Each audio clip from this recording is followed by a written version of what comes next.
you've already seen the first one, but there's some other pictures of his art, just to give you an idea what he does. But maybe first, the kiosk or gazebo, whatever I call it. I did some research on how that got built and where it started, and just for you to know, there's no strings attached to that. It's pretty much your say about where it goes.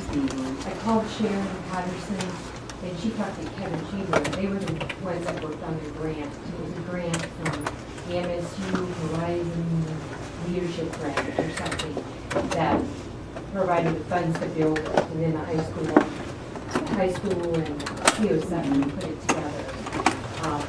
But they said there's no caveats that say it has to stay or be used for what it was originally intended for. So I would like your permission, or your granting that kiosk to the town of Supeiror, and then we are going to scoop it up. And I don't want to bore you with what we're going to do with it unless you're interested. But the town of Supeiror is looking into starting a recycle program, and it will be up at the town yard on Nolan Road.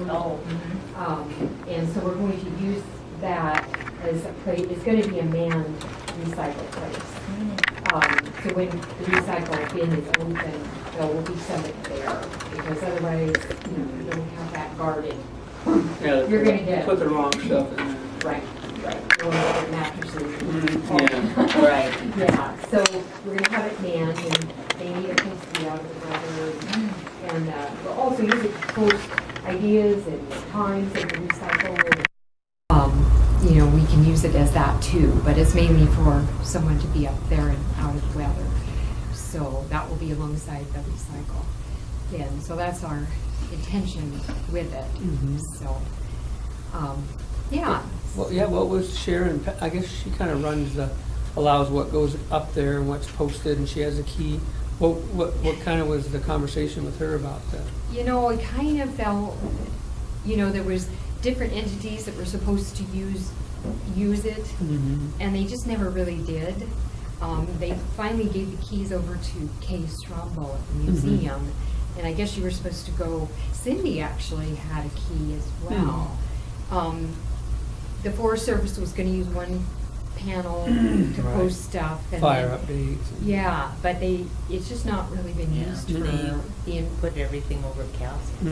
Right, and the post office. When you get fire stuff, it seems like, and that must be where the traffic is, I assume. So, and I think the Historical Society was supposed to use it. They were supposed to have like a map in there of historical sites and things for tourists, but it just didn't draw people in, I guess, like they were hoping, and that was the intention for it. So, there was nothing in the grant that said we can't reuse it.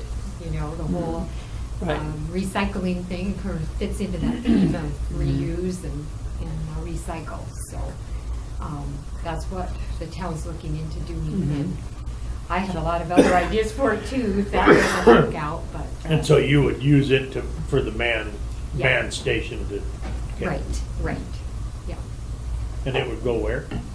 Do you know where the town shop is up on Mullen? Up past where the Superior Lumber and Color. Oh, yeah. Out The town towards where Jason lives. Okay. Just You know still where in the we- city limits, but Yeah, we have the town cleanup day is on actually this year it's on the 19th of May. And that's where we hold that too. We have the big bins, and you can bring metal and different stuff that you can't just put in your trash, regular trash can. So that's where the bin will be up there. So that's one item I'd like you to consider doing. And then, of course, we get that moved, and then the historical monument can go right there. We don't have to cut a tree down. Right. We can put it right there in between the trees. And Dennis has been thinking on it quite a bit, bless his little heart. He even has a design, he got thinking about what you guys were saying about maybe that had to be moved. I know Tim was concerned if it widened the street, and had to be moved and all that. So he kind of came up with an interesting design so that instead of it being solid concrete rock at the bottom, he's going to make a metal frame and have the rock put in the metal frame. So he did draw a little bit of a view picture of the way he was thinking of making the base, and then there'd be footings, so if it did have to be moved, you could pull it up, take it off the footings, and just, he said he thought you could even drag it. Ooh, that sounded scary, but you could pick it up and move it. So anyway, if you wanted to look at that design, he kind of had in mind. He's still going to have the fish in there, he just didn't draw them in there. And he said they will be native fish. He promises. It won't be rainbow trout. He has some secret way of making them look like cutthroat. So yes, I know. But anyway, so those I guess are the two decisions before you guys. I've gotten people writing me saying that they actually think the gazebo needs to go anyway. Yeah, it kind of is, and we will kind of fix it up. When we get it up there, I'd like the kids to get involved, with the recycle, the whole idea of getting the kids involved, and maybe they can paint it green or something and make a recycled sign on it, and maybe we could repurpose some materials to, that decking around it. We'll reuse that decking maybe to put, I don't know, on the inside, or I don't know if that decking is that special. I don't know, is it Like wood weather. or weather stuff? Like Yeah. Tricks, yeah. Yeah, so we can maybe reuse that somehow. So, yeah, so I hope that is a good thing. So, yeah. So this is the view from above. So it'll be like that, and because it's not going to be pointed like it looks on the side. And this is all going to be a metal frame, and then he's going to set the rocks in. This will be a piece of metal along here with the different, a native. Like a mountain look to it. Yeah. So. Yeah. I think it's Oh yeah, here's really the end cool. view, like you said, was pointed there, but there's. But yeah, that's the end. It'll be, and he put on here, I think it's going to be 10 to 12 feet long. By 5 to 6 feet. Yeah. And he said once we raise half the funds for it, he would start working on it. Oh, okay. Yeah. So I will let you know when we get the brick campaign all figured out. So I'm going to call the project Ore to Ore. O-R-E, to O-A-R. Ore to ore. Yes, it's our history in 3 words. So. Who do you think's going to be your, if we decide, go ahead, take that gazebo, who's going to be your go-to guy to start picking it up and moving it? I've already called Mark New. He's got some equipment, so he's going to look at it, and Dwayne Reynolds. I don't know if Mark can just pick it up, and Dwayne could drive his This trailer. I don't know if, I've asked both of them to kind of take a look at it and see what they think is doable on that. So they haven't gotten back to me. Dwayne has gotten back and said, it should be okay. He was thinking of just jacking it up. I think, I don't know. If you have any suggestions of anyone else that might be able to do that, and they did talk to the Cleo Sutton is the one that helped the students build it. And he did say there were cement footings, but he said they're only like a foot in the ground.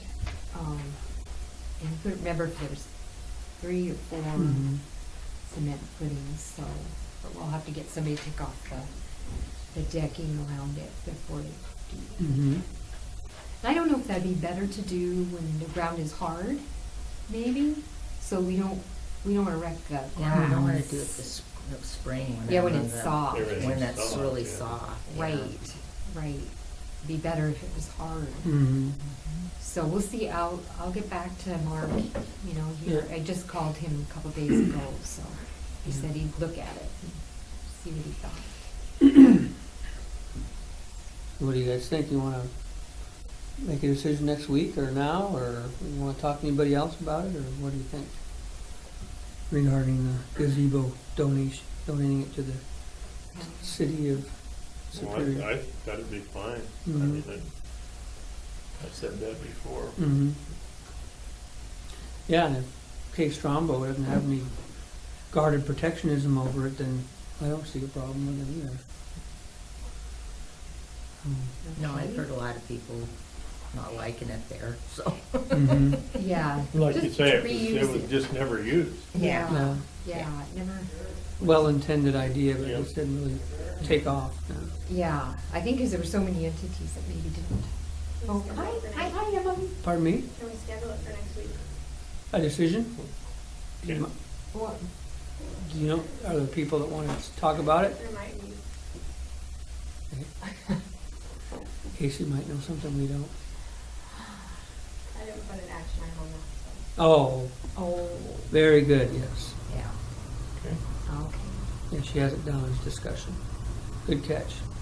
What about you, Miss? That the other maybe Emily? that, you know, it just says this gazebo discussion, maybe, you know, with it being on film and everything, that have a little more public input on Mhm. it, so we can make a decision next Yeah. week on it.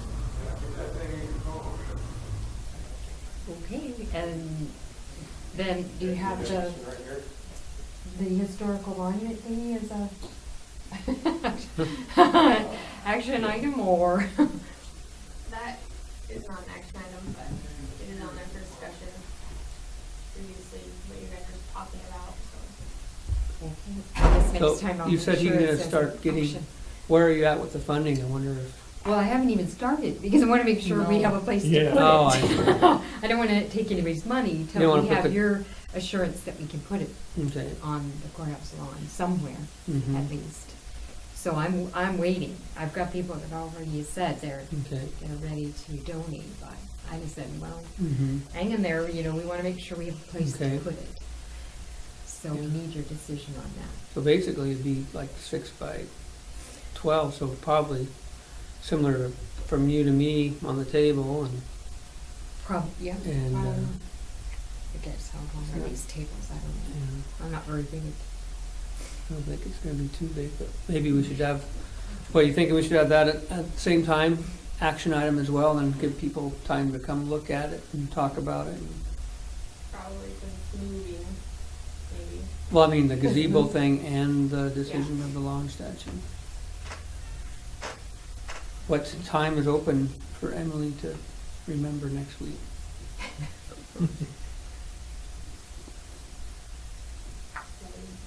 Loading. So 9 o'clock is open, if you want to do that again, or 1. 9 is good to me. Okay. I'm a morning person. So 9, what day? The 19th. The Next Friday. Friday, okay. week from- Okay, Okay. I guess I'll see you again next All right, well, thanks, Emily. Oh, you. holy cow. An action item on there for you. Okay, good. I will remember that. We're hard to next get an time. answer out of our. Oh, well. Hopefully we won't have too many Facebook. Hopefully it won't be hemming and hawing much longer. Yeah. Yeah. Oh, Haven't no. seen any more discussion about it on Facebook. Mhm. Oh, they probably will be now. Oh, gosh. Maybe they got the facts straight. Maybe. Yeah. Okay, well, thank you. All right, see If he ya. ever gets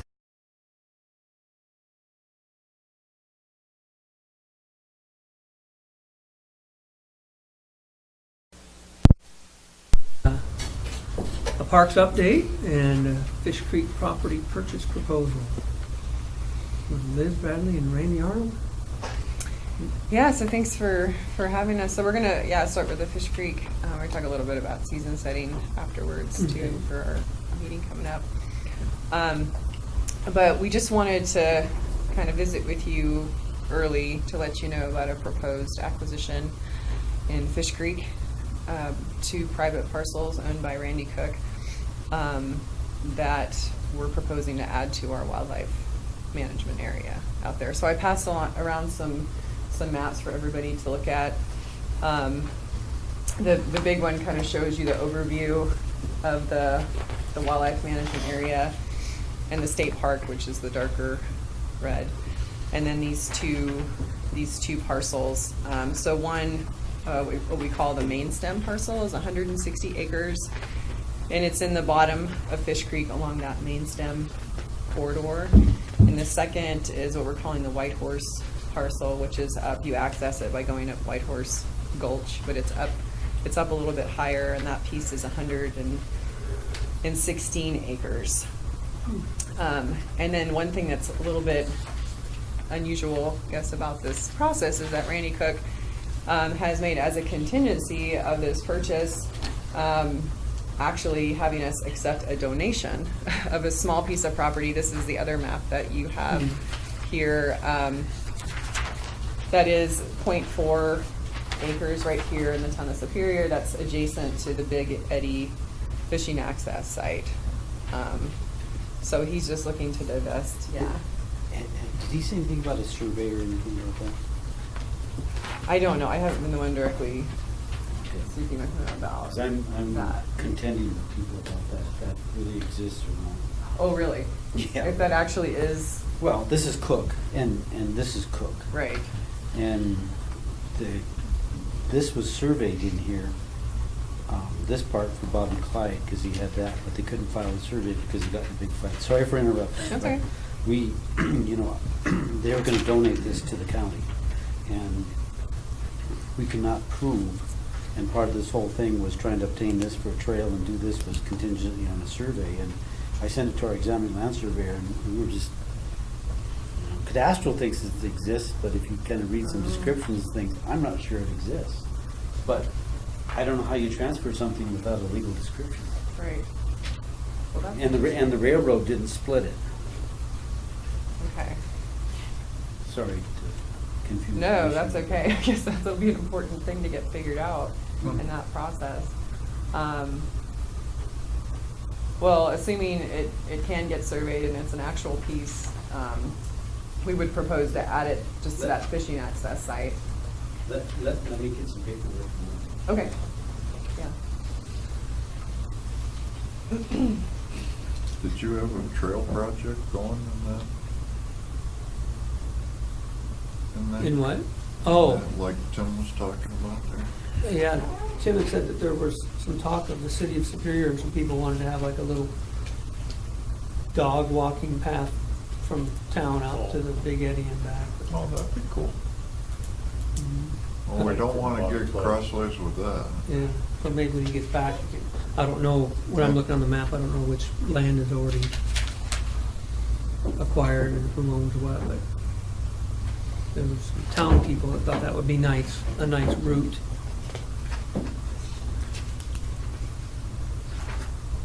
Yeah, which hypothetically, would tie in to that pretty well.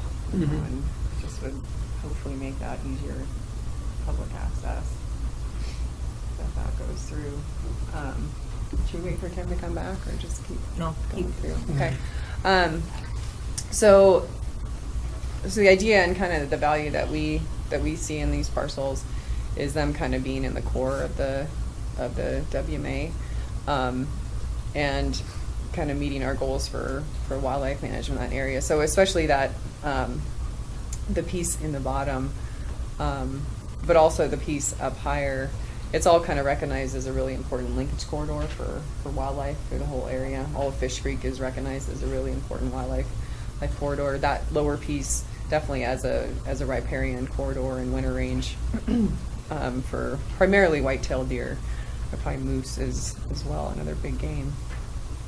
And also the values of that lower piece for bull trout. Fish Creek is a really important bull trout creek in the Clark Fork drainage, and that's 1.2 miles of riverfront in there. But the idea is that we would open this all up. It'd be open year round for public access, for hunting, for fishing, and for any other recreation use.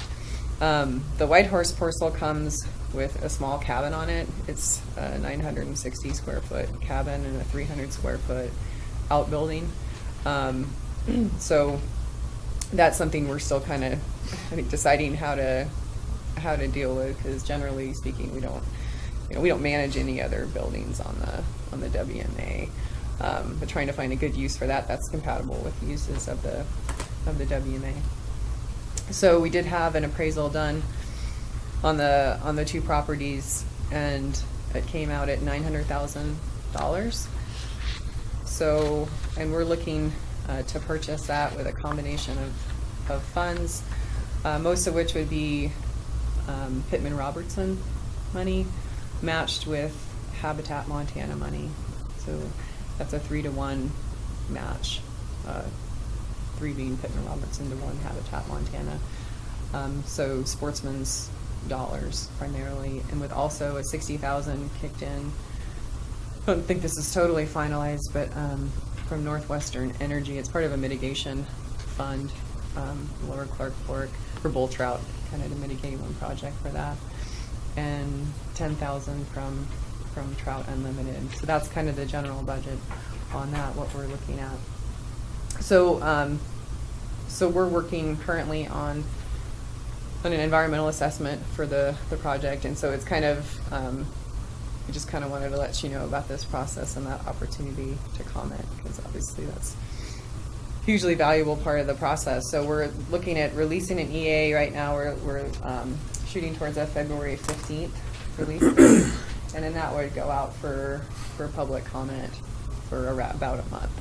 Have time to do that, and we would do a public meeting like we've done in past situations, probably in Alberton, where we could take public comment as well and give a chance for people to come in and ask questions and do that. So that's kind of where we're at. That's just kind of the general overview on that.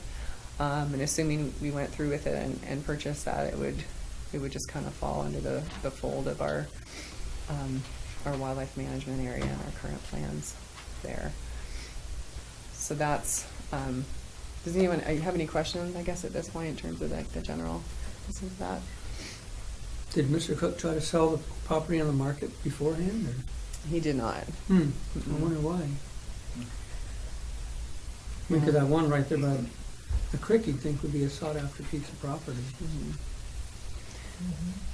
Yeah, it was kind of presented to us as his interest in selling it to us and adding it to the WMA.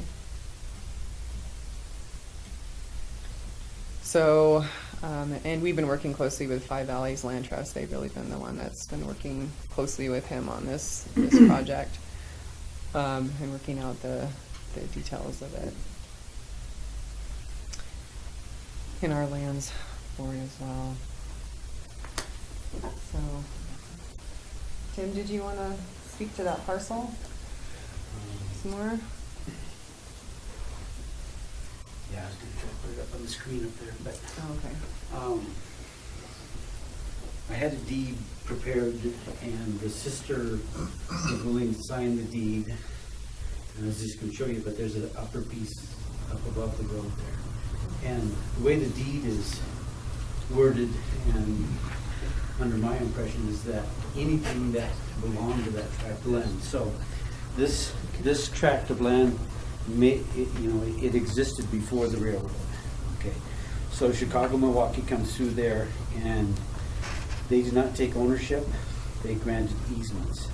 So they didn't create separate tracts of land, technically, because they were not a land grant railroad. They obtained easements, but people have treated the easements like their property boundaries and whatever it is like that. So, to really figure out whether there's a piece down there, it would really take some research and surveying to do that. And I was going to have our examining land surveyor I approached her as kind of a community project to do that part of it and see if she would donate that work, and they sort of would and wouldn't, but anyway, I think what Cooks have told me is that, and I wrote to them and said we're interested in the parcel. Here's all the research for the parcel, but there should also be a prepared deed in here that they worked on that was going to deed it to Mineral County, deed of distribution. So we've got to this point, and I don't know if that, you know, I'm not sure whether brother and sister are talking together, but you know, this may be one tract of land. I've talked to the DOR and they said, I don't know, it appears to be 2 tracts of land, and I, based on what? And it's not based on any particular survey, it's just based on the fact that Chicago, Milwaukee was allowed to parcel out pieces of ground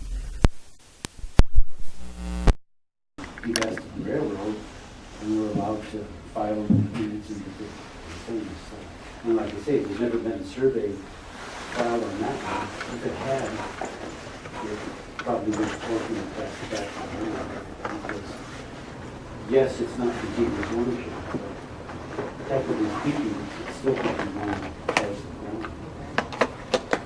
Just having an app and 2 pieces. So, and Lad and I talked about this, and sorry if I'm not very ready for this being here, but I think if we pursue this,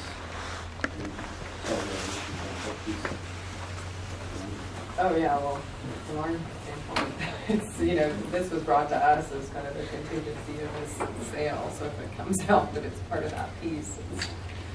So I would anticipate for us to receive it, even as a donation, we're gonna have to do a survey and determine the value of the property, even as a donation. And probably have to get it appraised with an IRS appraisal for them to be able to take advantage of the value of the donation. So for all that due diligence that we're gonna have to do, is there an interest on the county's part on how you would rather have that work out?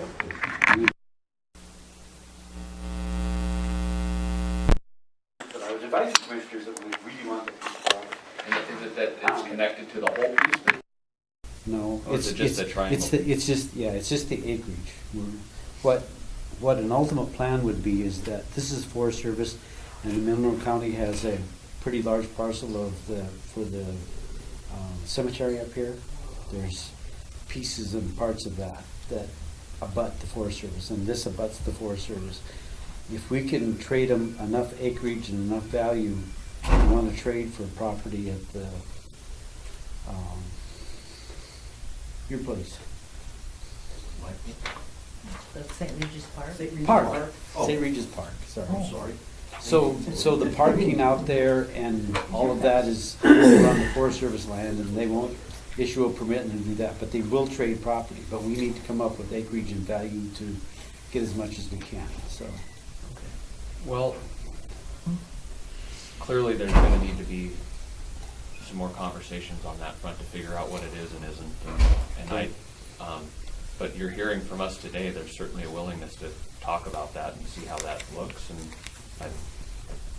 we want to try to make sure that that works out well for the public, and especially if there's an interest in the trails piece and connecting it to the fishing access site.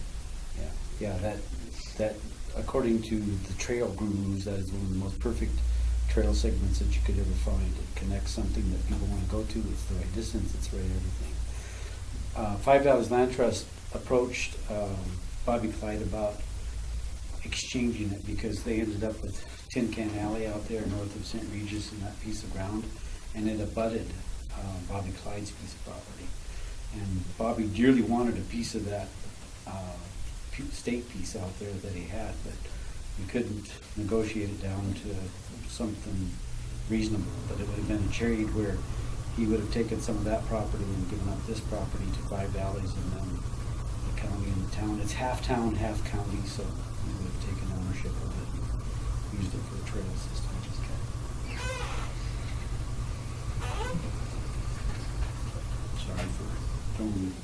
reach out to them. That was good to know. I know. Well, it doesn't sound impossible, at least if we're looking into it anyway, we can certainly ask some questions and see what that does. Well, for our side of it.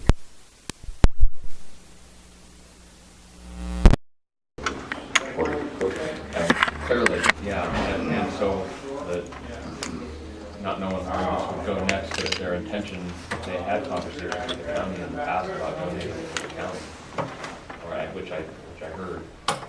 It might be that they're, just reading into it, it might be that they figured that this is an easy way for them to accomplish this, given that there are some challenges with the survey, and if that stalled out any, maybe they're thinking the state can accomplish it rather quickly and easily. So there might be an opportunity to talk about it. If they haven't,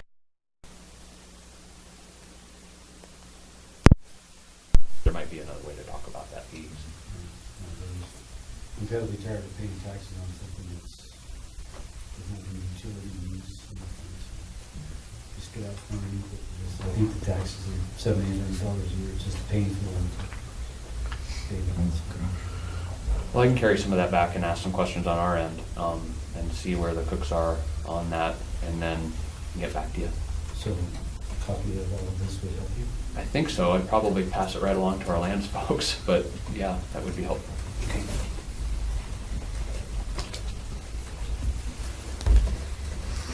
So anyway, yeah, this is just kind of an early look at this, and knowing that we've got a public comment period coming up, we're just kind of interested in hearing any thoughts you have or any questions at this point.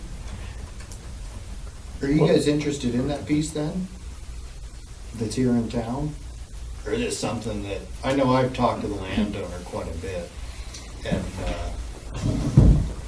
I think it's something that he just wants to downsize, and it's one of those things that's hanging out there that he just figured it'd be good, but it might be something that if the county wants it, maybe that's something you guys could work out maybe. Yeah, that's what I'm thinking.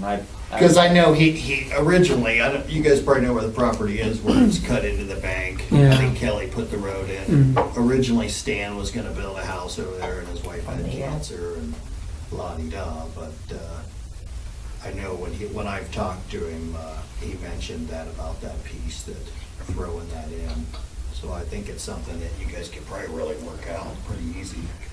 You know, I know Randy pretty well, and I think that's an option, unless it was something that might tie in good for you guys' land there. Oh, I think it was a bit of a surprise for us. Well, that's what he told me, that he says, I'm just gonna throw that in and get rid of it.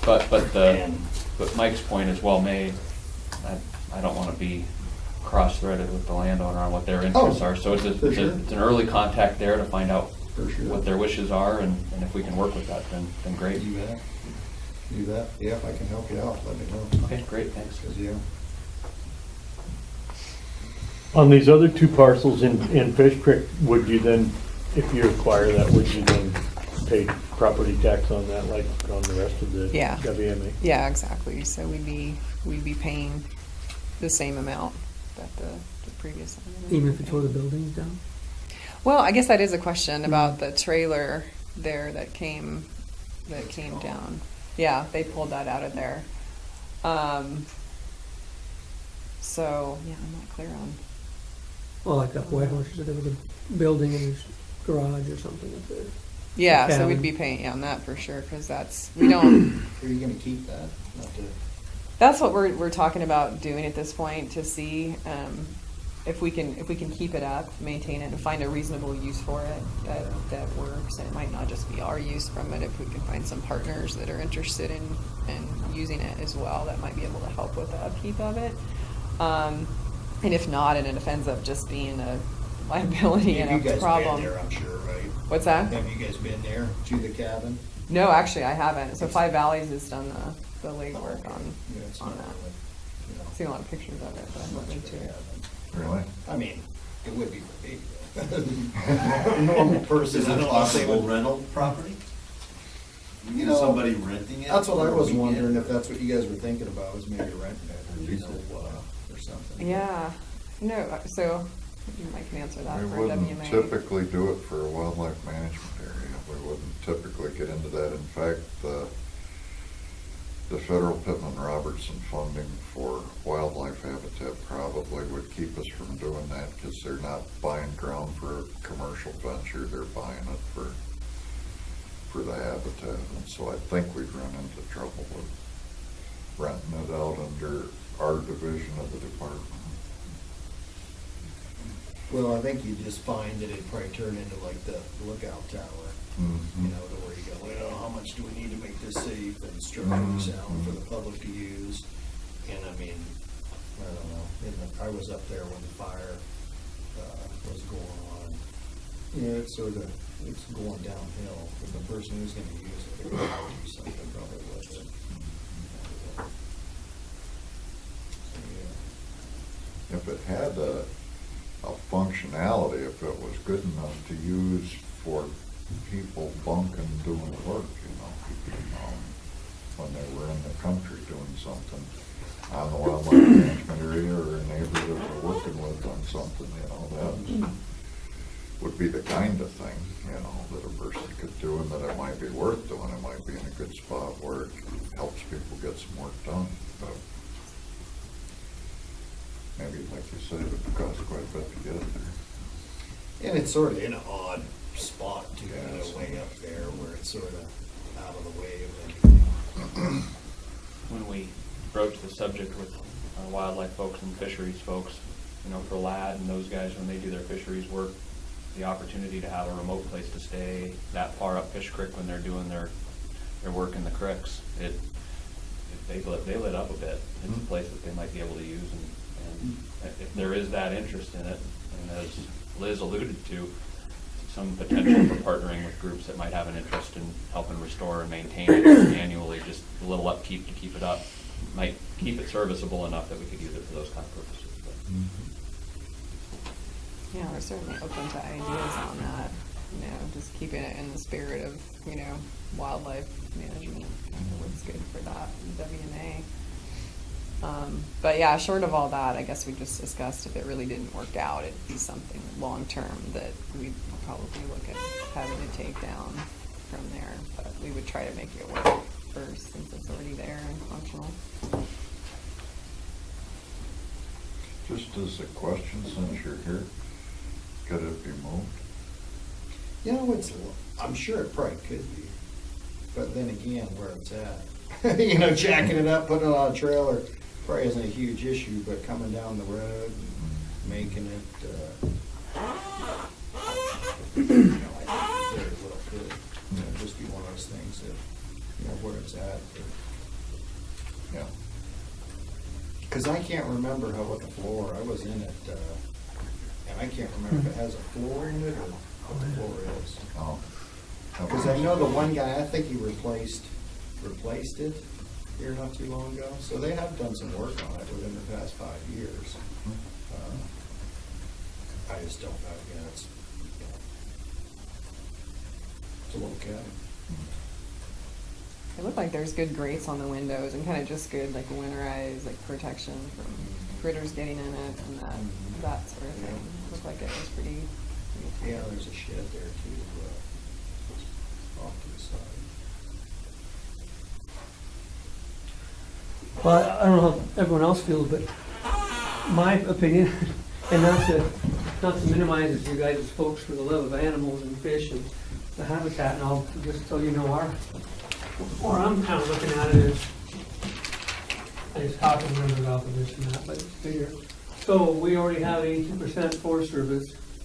We've got 9% states, that includes DNRC, the guys' park. This is what we have, Mineral County private taxable land, 7%. Warehouser's got 1%, 0.06% local government, and then I don't know what unclassified means, maybe 10 million county. But, so when I look at Mineral County and, what we have to expand, I mean, they're good ideas, I just wish it wasn't here, because, well, that one piece, that 160 acres that goes right along the Fish Creek Road, right along the creek, I mean, somebody could have a house there, they could have a fishing lodge, or a little store that sells lures and rods. I mean, we just need something. We're running out of opportunity And then the opportunity that you're providing is basically wilderness, so we're even more hamstrung. We're not talking four-wheeler trails, we're talking just more and more lands to look at from afar. And so, I mean, I know it might not do any good for us to voice our opinion that we're not in favor of it this time, because we're basically locking ourselves out of any opportunity in Mineral County. When I look on the map too, you know, I know the road, the largest part of the road goes right along that where Brownie lived. So basically, if that's all WMA, with the road going right through the middle of it, it effectively closes off any opportunity whatsoever of any power going up there, any improvements at all, because the other pieces where the road crosses the WMA, it's just a sliver. Who knows, that might be doable or negotiable with somebody, but we're effectively going to say no to anything up Fish Creek in terms of anybody's cabins, homes, or the Forest Service even getting power at their location. And so I mean, it's one thing when we're talking about on the fringe and nobody can get there except for a trail, but where Brownie lives, that's right. That's perfect for somebody to finally do something where, granted, you're going to continue to pay the taxes, but we would get more money if somebody did something with the land here. We're squeezing ourselves out of any taxable value, and we're going to be losing SRS money. We're going to PILT. Forest Service doesn't want to pay PILT anymore. So I don't know how we're going to run a county with, you know, less than 7% private land to build, tax, or live on. So, I mean, I just wish that all these ideas weren't in Mineral County, because we don't need any more of that. We don't need any more Great Burn wildernesses or Fish Creek wildernesses. We need some kind of opportunity here. I wish we were talking about, you know, an opportunity for people with thicker wallets to come out here and enjoy it, not just hikers.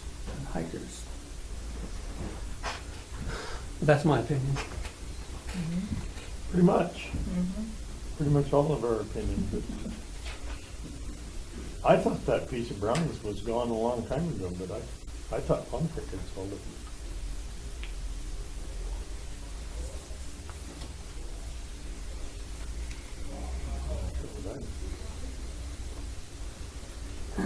And that's why, you know, even a little bit of the land, I mean, the thing came up that Tim proposed.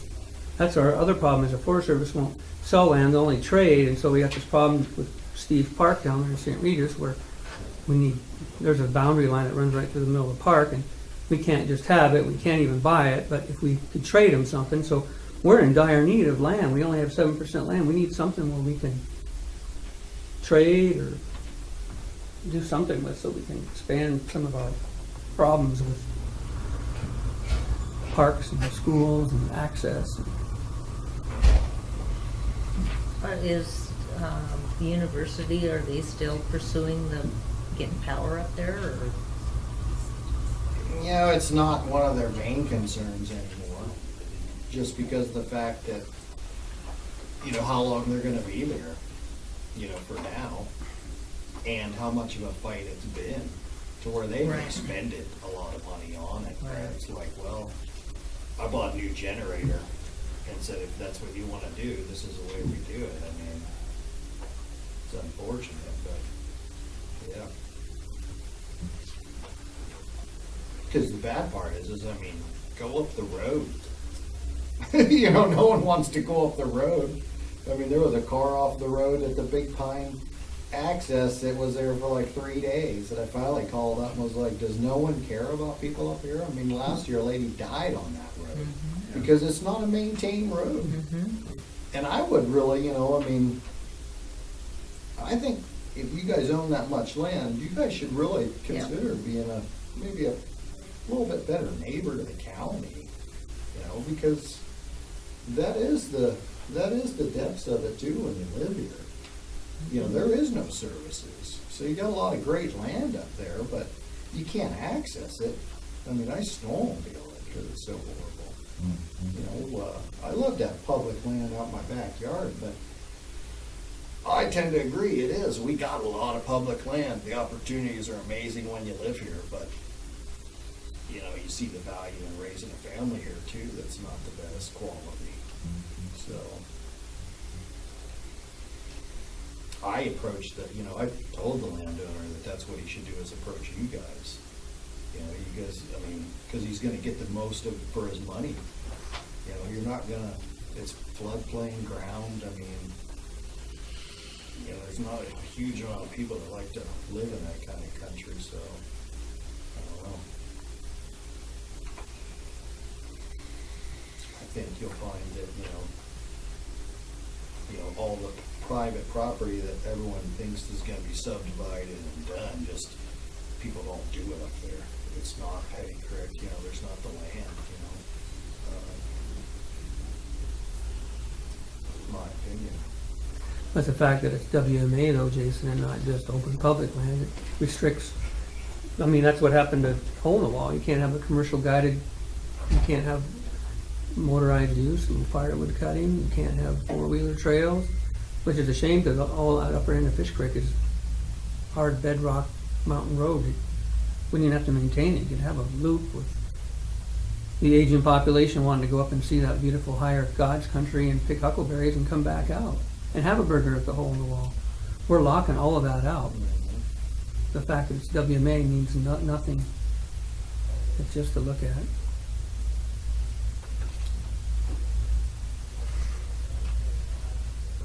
And none of the state park stuff is, taken off for yet. I don't know when that might happen, but so some of the economic prospects from Mineral County hasn't seen much happen for a long time.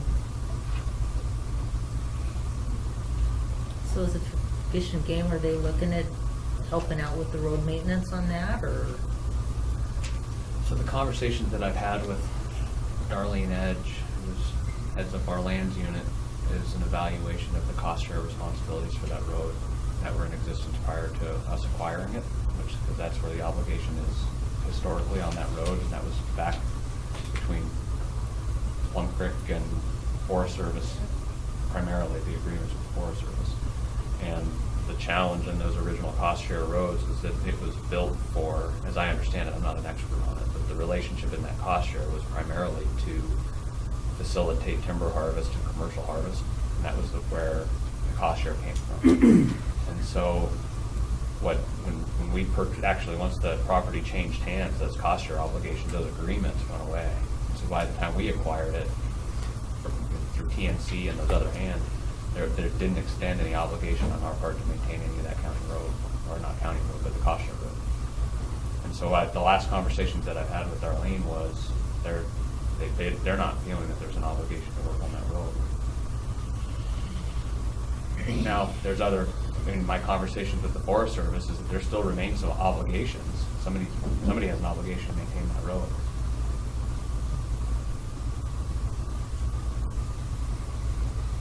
Well, I mean, you guys maintain it's a bull trout habitat road, and the amount of sediment that's going into the creek, you would think that the Fish and Game would be concerned about that. Yeah, so I broached that with the Forest Service and met with Tim Garcia, and we've had some conversations about the work that we could be doing to help maintain that road. And there is potential federal match and some other funding resources to do some work on that road. So I don't want you to get the sense that I'm not trying to push it.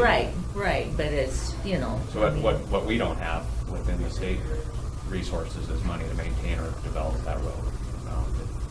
That obligation, it's hard for us to extend money to that if there isn't that obligation. There still is a real opportunity to work with the Forest Service and look at other funding opportunities.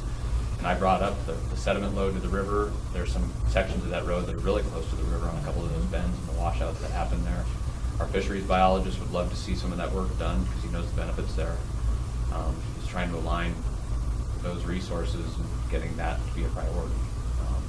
So I'm working on it. I'm not sure if we're going to get how much traction we're going to get there. And there's an interest on when I talk to Tim, there's an interest there. So I see opportunity. I just don't know what's next.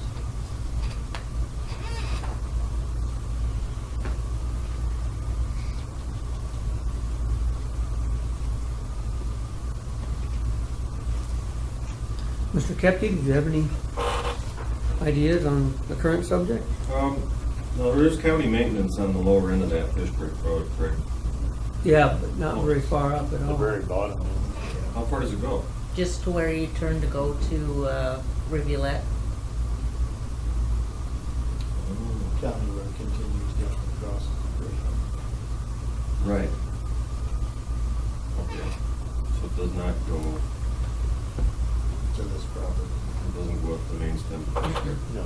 Oh, okay, so I thought maybe there was some county through there because of the in-hole.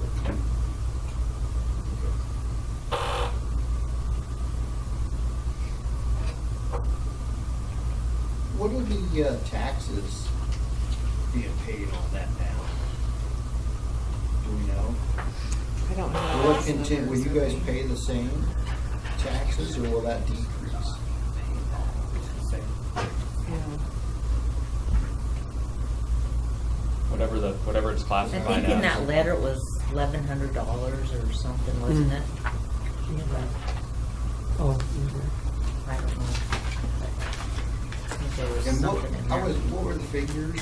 How the acreage? For the- How much? the were you cost guys of it? giving, or what was it at? for- It appraised at 900,000 For both pieces? for both pieces, yeah.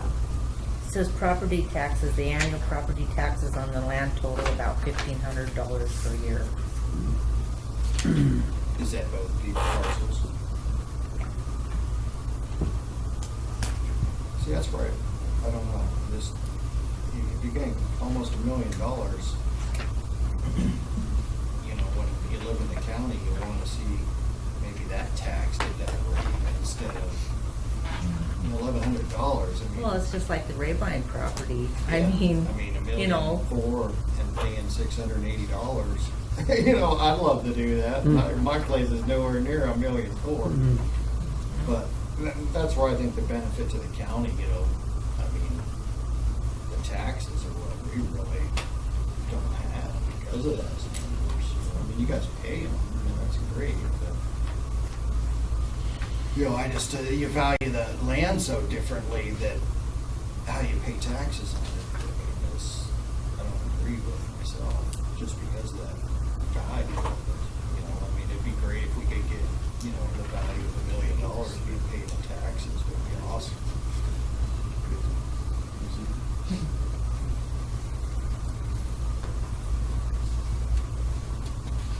Yeah, I think I don't know that you're gonna get a lot of disagreement from us on that. Other than the challenges that the Yeah, tax yeah, rate I that we mean, pay is that's what- you know, it'd be great if, you know, statutorily set. if a private individual came in and paid $1 million and built something, the taxes would go up. When you guys buy it, the taxes sort of trickle down, you know, you're not really seeing much, you know, coming from it. I mean, sure, there's some enjoyment for the public in that, but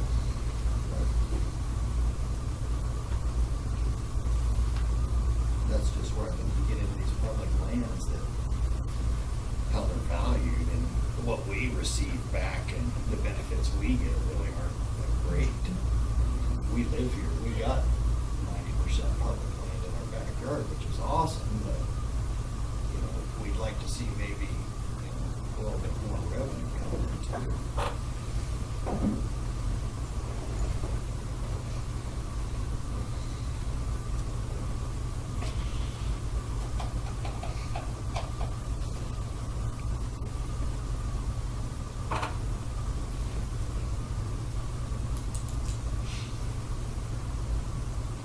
Young, did you have any comment, discussion? You know, I worry about the economic side of it. You know, everything that happens with that much public land. At one time, we did have economic benefit from all this public land, but that's been dried up. So now, every time I see a change, the first thing I wonder is, what is the economic benefit of this change? And if you guys have some, you know, I'd like to hear exactly what it is for the county. And then the second thing I worry about is that stretch of road. You know, if at any time you decide, or some fisheries person decides that that road is dangerous to the creek, we gotta close it because there's too much sediment. Now what? Do we have the right to say no, or? you know, I mean, that's a big worry to me, because now you're cutting off even more access that we don't have enough of as it is. We won't cut off the main road. I know lots of people say things like that, and then years later, Yeah. they're like, I don't know who said that, but we, you know, our study shows this has to be done. And I can't argue with you about that. I've seen those kinds of things too. So, I think better that- safe. I think the technical piece on the road, however, is that we don't own it, and there's others that have access easements and rights beyond us. Hmm. So we wouldn't have the ability to just say, we're done.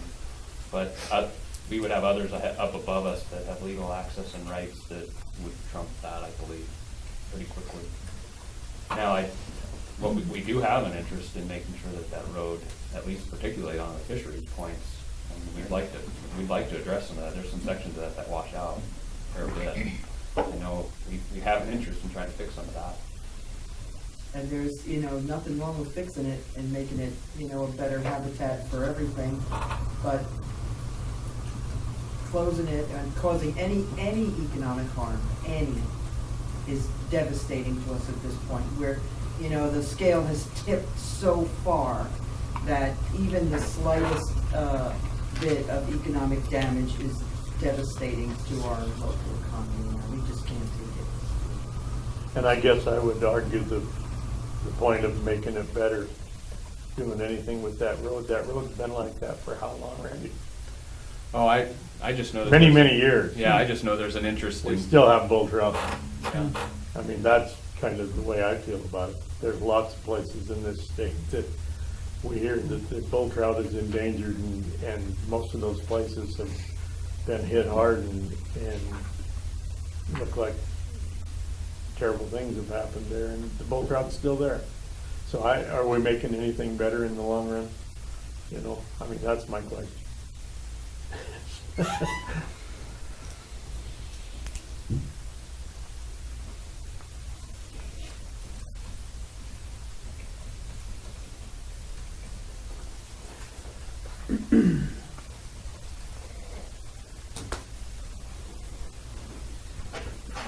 So we had the parks, or the Fish Creek property purchase talk, and did Randy, what, you want to shift gears to you about the parks update?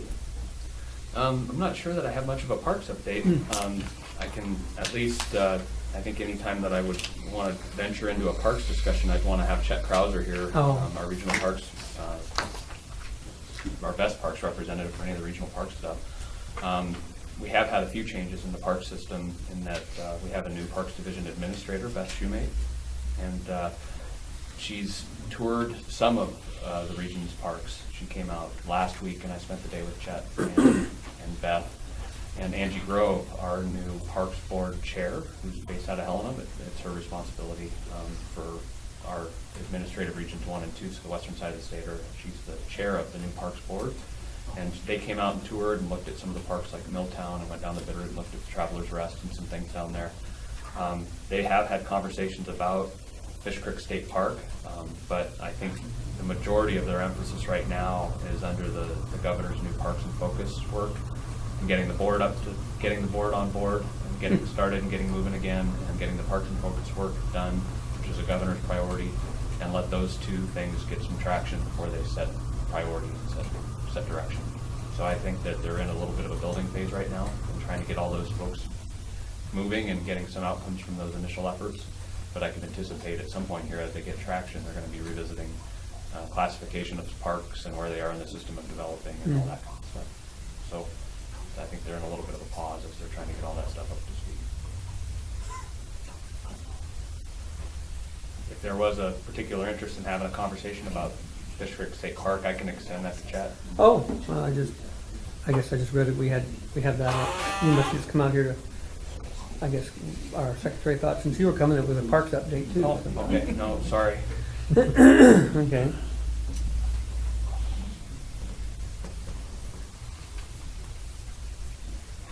And, So I can touch on the season setting. That was kind of the last Oh, piece, okay. which I don't have a lot. I really just wanted to have a chance to to talk to you a little bit about kind of what we're proposing for Mineral County. So it's a season setting year for our hunting season proposal. So I want to make sure that everyone knew we were having a public meeting out here in Superior next week on Thursday the 18th at 7:30 p.m. and it's at the high school. And so we'll discuss our proposals at that time and take public comment. And we have a public comment period on those proposals that runs through the 24th. So you have more time than just that, but that gives an opportunity for the public to come in and hear about it and comment in person. And so just to kind of give you an idea some changes we're looking at proposing. So one is for whitetail deer harvest. We're looking at across the whole region, having a first 9 days of the hunting season either sex for whitetail. So I'm really interested to hear what folks in Mineral County think about that, if we're ready to do that. The idea with that is that's very much a kind of a first step to offer a little more whitetail opportunity because it's the first week of the season and it's on your general license. Not everybody wants to give up their opportunity to harvest a buck, but for those that do, it provides a little more opportunity. But we don't generally see a lot of harvest on that. So it's kind of a first step into that for folks that are interested. And then for Hunting District 201 on the north side here, of course that hunting district runs all the way to Highway 93. We're looking at some opportunities to increase antlerless elk harvest in there. Really those proposals are kind of focused on our centers of high elk numbers, which tend to be on the other side of the district. But our numbers have been increasing and looking better down here too. So those will be some things I'll discuss. So would that be like the antlerless permit then, or? Yeah, so right now we just have 2 sub-districts in the hunting district, one around Tarkio and one around 9 Mile, 6 Mile that we allow antlerless permits. And so I'm proposing taking those boundaries away. We don't get a lot of harvest in there and making them district-wide. The idea with that too is just for ease of understanding for hunters too. I think the resource can support that.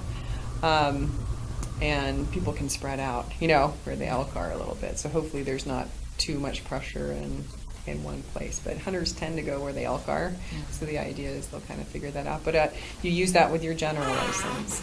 And then that you can harvest an elk on private or anywhere, private or public land. So how many are you looking at then? 150 total. So right now we have 85 in 9 Mile, 6 Mile, and we have 50 in the Tarkio area, so it's kind of comparable to that. So that's one thing. The other thing that we're introducing kind of region-wide is a new license type. It's a B license. That's a second license. You have, in addition to your general license, you can have a B license for antlerless elk, and allowing that to just private lands only. So that would be an over-the-counter tag that you could purchase before the hunting season. And for those that have an opportunity and access on private land, those tend to be where we have a lot of our game damage issues. That kind of increases that opportunity, because that's one of our biggest challenges, is getting elk kind of moving off of private land sometimes during the hunting season. So that kind of allows any landowner who wants to hunt their property to be able to get a tag, and anybody that they want to hunt their property to get a tag. So that's the idea with that, rather than that being a draw and the landowner not being able to hunt their own property. So the idea is those things kind of in combination kind of put more pressure, hopefully, on the private land, potentially dispersing more out on public land, best case scenario, but still you've got these antlerless permits where people can still hunt cows on public land as well. But spreading that out across the whole district for kind of ease of understanding regulations as well. So you pretty much have to have permission from the landowner and then go buy a over-the-counter B license then, right? Yeah, exactly. You'd want to know ahead of time. Yeah, you don't want to go buy an over-the-counter B license and then not be able to hunt private land. But the idea with this tag is we're making this particular tag valid in other places in the region too, like out in Deer Lodge and the Blackfoot, and Phillipsburg and the Bitterroot, so that if you're somebody that knows a private landowner out there, you might have an opportunity out there as well. So it kind of gives people numerous options too to maybe be able to use that tag.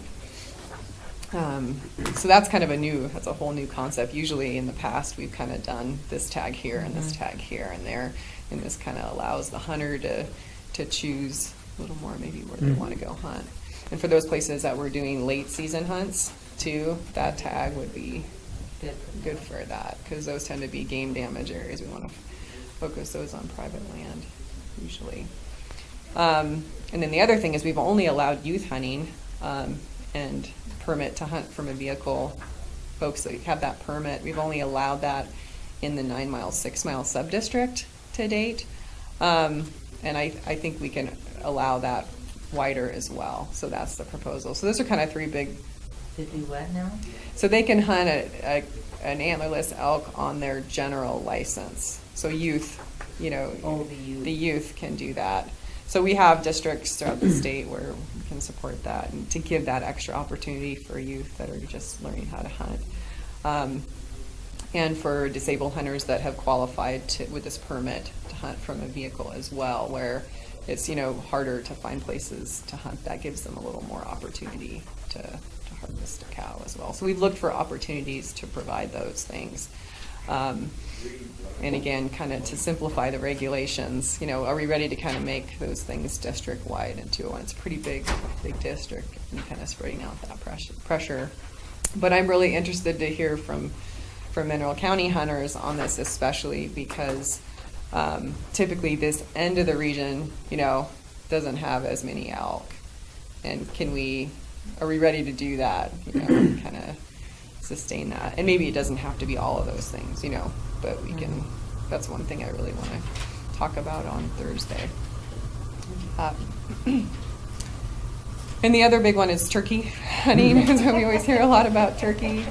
We've had special licenses available in Mineral County for turkeys, a spring license and a fall license that you have to put in for a draw. So we'd be looking to just allow the general license to be used out here, which is good in other places of the state as well. So you just buy an over-the-counter turkey? Yeah, yep. So you just buy it over the counter and have it. So we've kind of had discussions out here before the last season about that and that concern of harvesting too many turkeys on public land, because Mineral County has a lot of turkeys on public land, whereas you go to Missoula County and Ravalli counties and they're almost primarily on private land. And so you've got hunters that are, obviously looking for an easy place to hunt turkeys. Are they all going to come to Mineral County and hunt the turkeys on public land?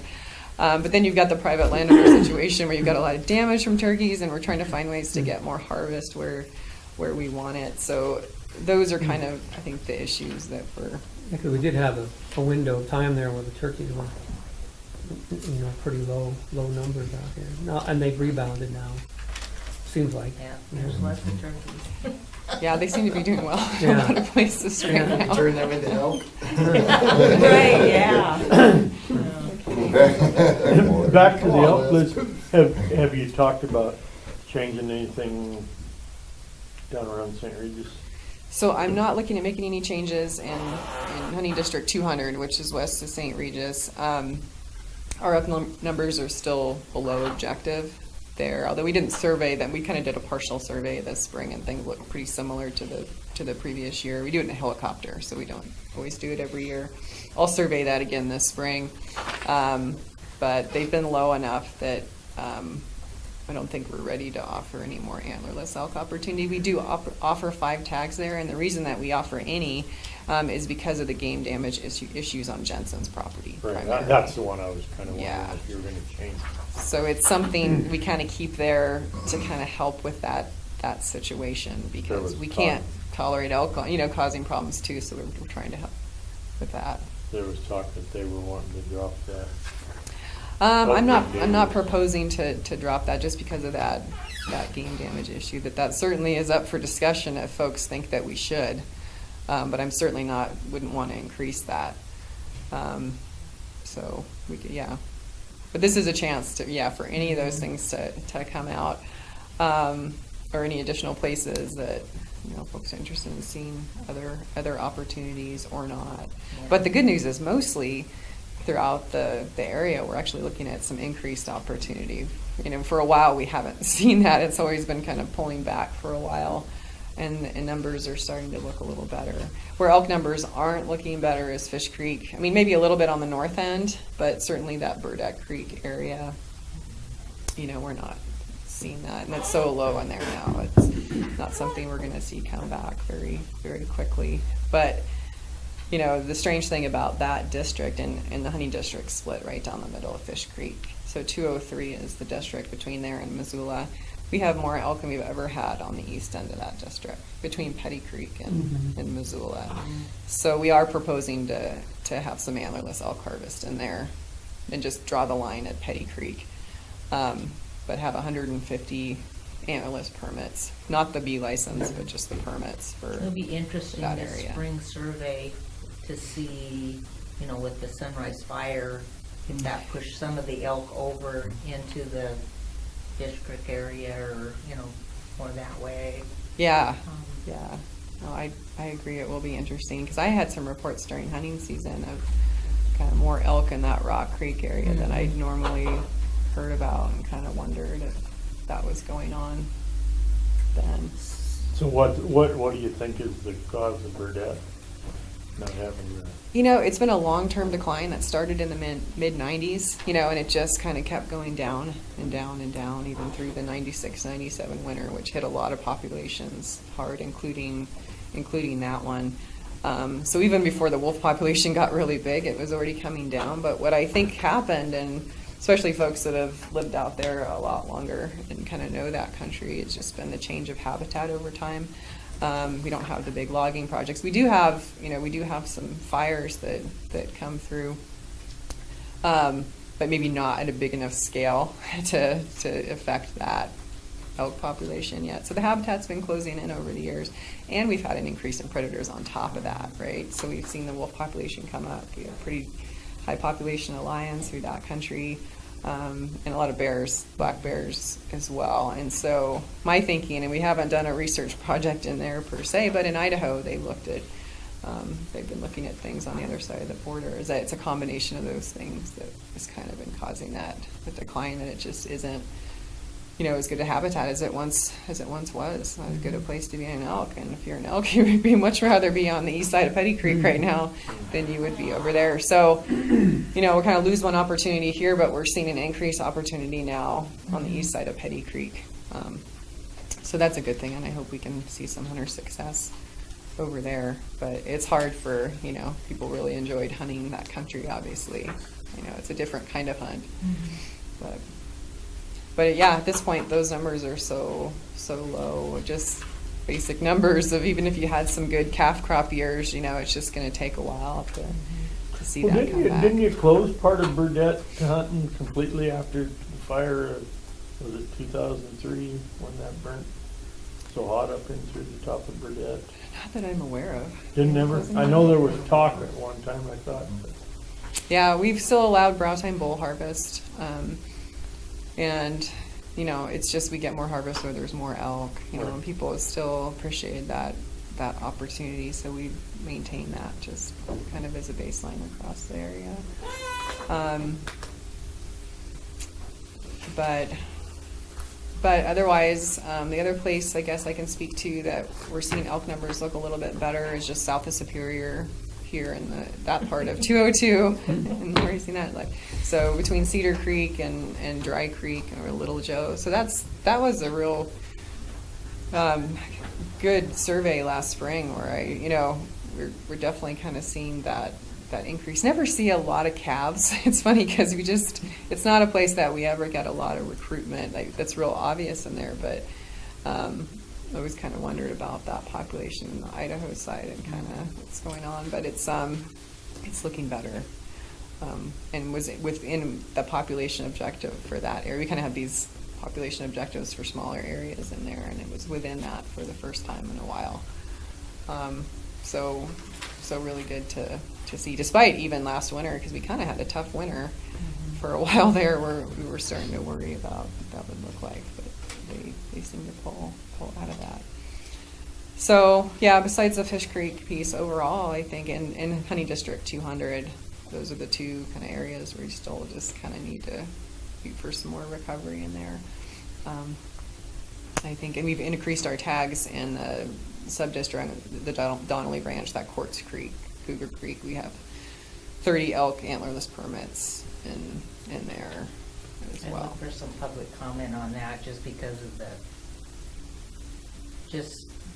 the safety of The that fire. area. I mean, there was a lot of bullets flying on Quartz Flat last year opening day, and it was scary.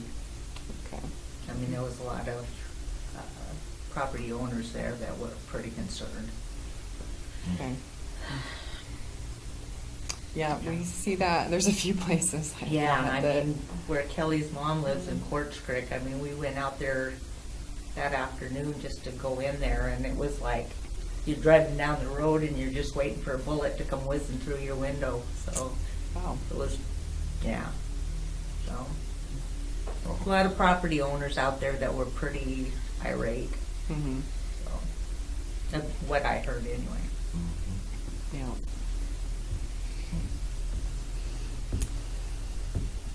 So, yeah, I just kind of wanted to kind of give you a heads up on kind of what we're going to be talking about at the meeting. And also, too, yeah, if you've been, like, things like that, if there's things that you've been hearing about that you think we should address or What about the discuss chronic it. wasting? So luckily, we don't have it here. Or I think we do, but yeah, that's been a big change for our state. We knew it was coming. We were surrounded on three sides by it. So in a lot of ways, it wasn't that surprising to find it. But I think we're all a little surprised when we keep finding more more hits out there. You know, we're in the process of learning the extent of it. Those populations down in southeast Montana and on the north end as well. But unfortunately, it's a disease that is pretty much impossible to get rid of once you have it. So we have to kind of learn how to live with it and manage it. So once we get a better handle of maybe how spread it is, then you'll probably see some proposals from our department of how we're going to deal with that long term. It is a long-term debilitating disease, so even though you don't see sick animals out there, they might be carrying it. You know, it may take 8 to 10 years for symptoms to show up. But it does kill animals. But some animals die before they ever die of a disease too. But it can certainly have long-term devastating effects to our hunter opportunity in those areas. So. Yeah, nobody, unfortunately, has the answer yet of how to get rid of it. And it's extremely pervasive in the environment. It stays in the soil for a long time. It's hard to, you just can't kill it very easy. Will it kill the wolves? Yeah. Somehow I always go back to I the know. wolves. I hope there was a good part of it. No. It won't kill them, really? If they eat it, it won't kill the wolves? No, it doesn't. So it's they can't get it. So I can only hope, Tim, I can I only. know we can hope, but you can't do it. It's the cervids that carry that, so deer and elk and moose. Dwayne's mom read him Little Red Riding Hood every night before bed, so he's got a thing about wolves.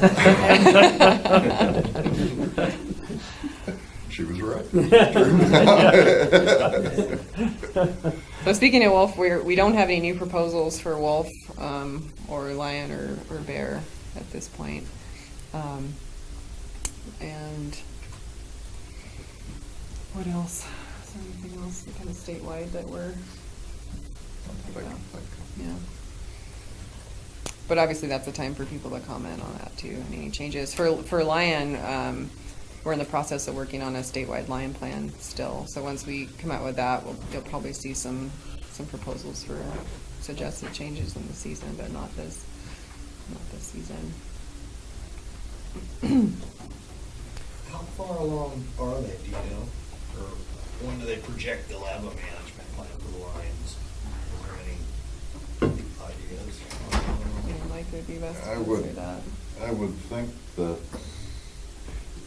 he's working on a second draft, Jay Colton. Okay. And I would guess it'll be towards the middle or end of this year. Oh, okay. When we'll be out in front of the public, I would guess.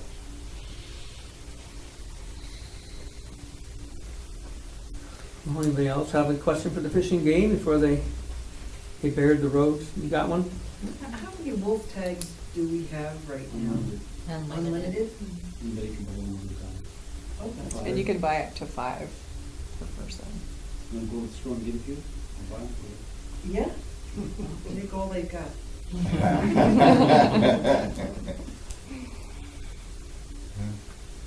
What if is it 19 for a wolf tag? $19? Yeah, that sounds great. What if that was a detriment for people purchasing them and they said that's just too much, I'm not gonna pay it? Does that have any factor?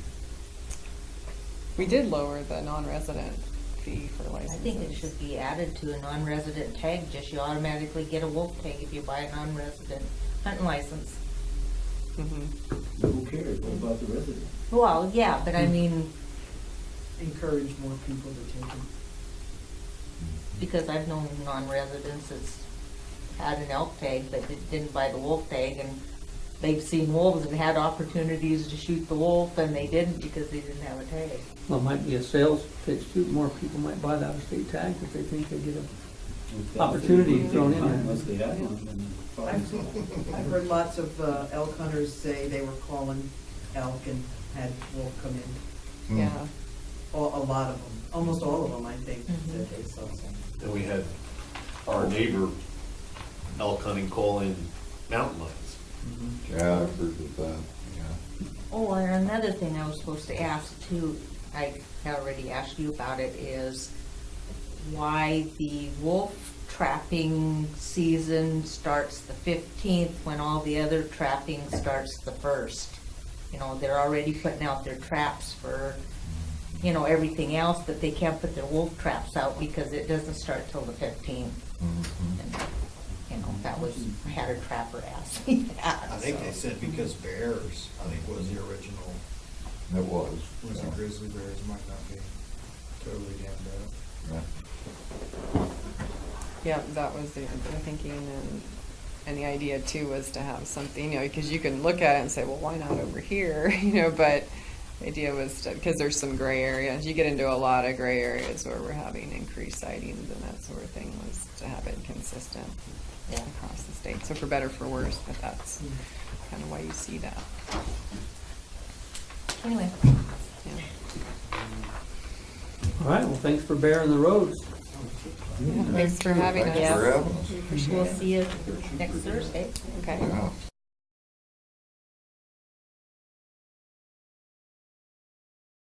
That we as the park committee wanted to make you aware of. One that really we think is important to the park is we have applied for, and this is the first time that I've ever had dealings with a Fish, Wildlife and Parks grant to update our pond. Okay? Lad Notech has been working with us on this application. We're in the process. We have a draft to submit to the state. We have to have it in by February 1st. And it's a project that I, as a new person to the park committee, has realized that this is going to be a big project because it hasn't been done since the creation of the park, which was back in the 80s, Glenn? Yeah. So, two things that Ladd said that I needed from our commissioners was, one, a letter of support indicating that this process would be beneficial to St. Regis, or however you guys want to word it. But the other thing is to, let's see if I can use his words, cost share amount. You probably have dealt with grants before. I have never have done it, so I'm not quite sure what that means monetarily. And I know that we're, pretty tight on any kind of budget. So I don't know what that actually, Sometimes it's like in kind, so basically somebody's time would be counted towards it. Instead of actual money, you're putting up somebody's efforts or work. Or work. yeah, so I don't know if we have to advertise for contractors to help us in this process, or how that actually, I know Lad had spoke about, some of the sediment that's in the bottom of that pond, putting it on somebody's field, and, possibly using it as that.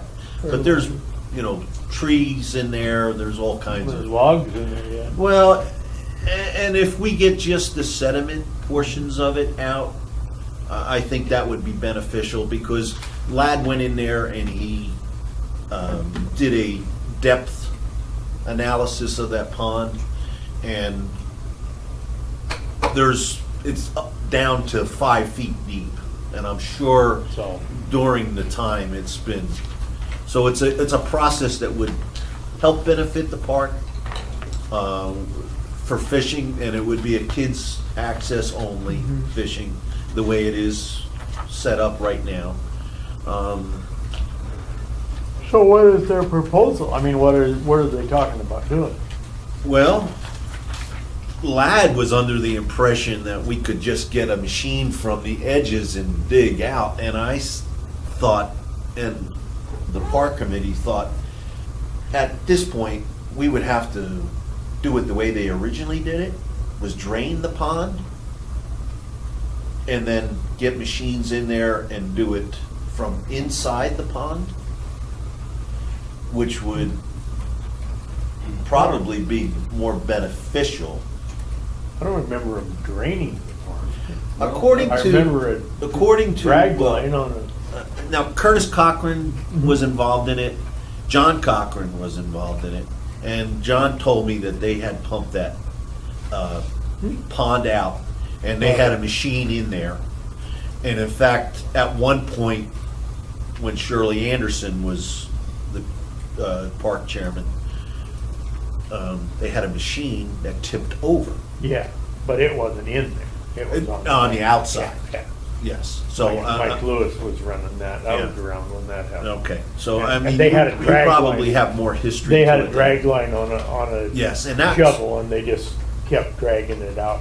And that's dumping kind it. of what, But they also pulled logs out and deepened it that way yes, too. yeah. Yeah. So I'm not quite sure how this grant thing is gonna go, Yeah, but we have applied for it, or are in the process of applying for it for February 1st. Tricon has that mill pond down below their shop there at the mill. And every once in a while, they have to do work on it and that's all they do with it, is they bring in an excavator, but the excavator has a longer boom on it than Okay, what most excavators have. okay, they can and do it from the Yeah, edge of yeah, the, they do it from the edge. okay. I don't know. And that's kind of what Lad was inferring, that we might have to do, and I mean, I would know have to I've seen reach those. out. I've seen those machines in Missoula. So if in fact they say we can get this grant, I guess at that point we would start to advertise for, somebody to help us with this project. But it is something that we have been thinking about for a few years now. Well, it definitely needs. And once I had seen this application in the past, I was a little intimidated by it, so we, of course, procrastinated. But to this point where it would be beneficial to the park to update this pond. So, the other issue that I wanted to bring to your attention, and you may be aware of it already, is I attended a St. Regis Resort Area District meeting the other night, as well as a few members of the park committee. And they were proposing an expansion to their district, which would include the park.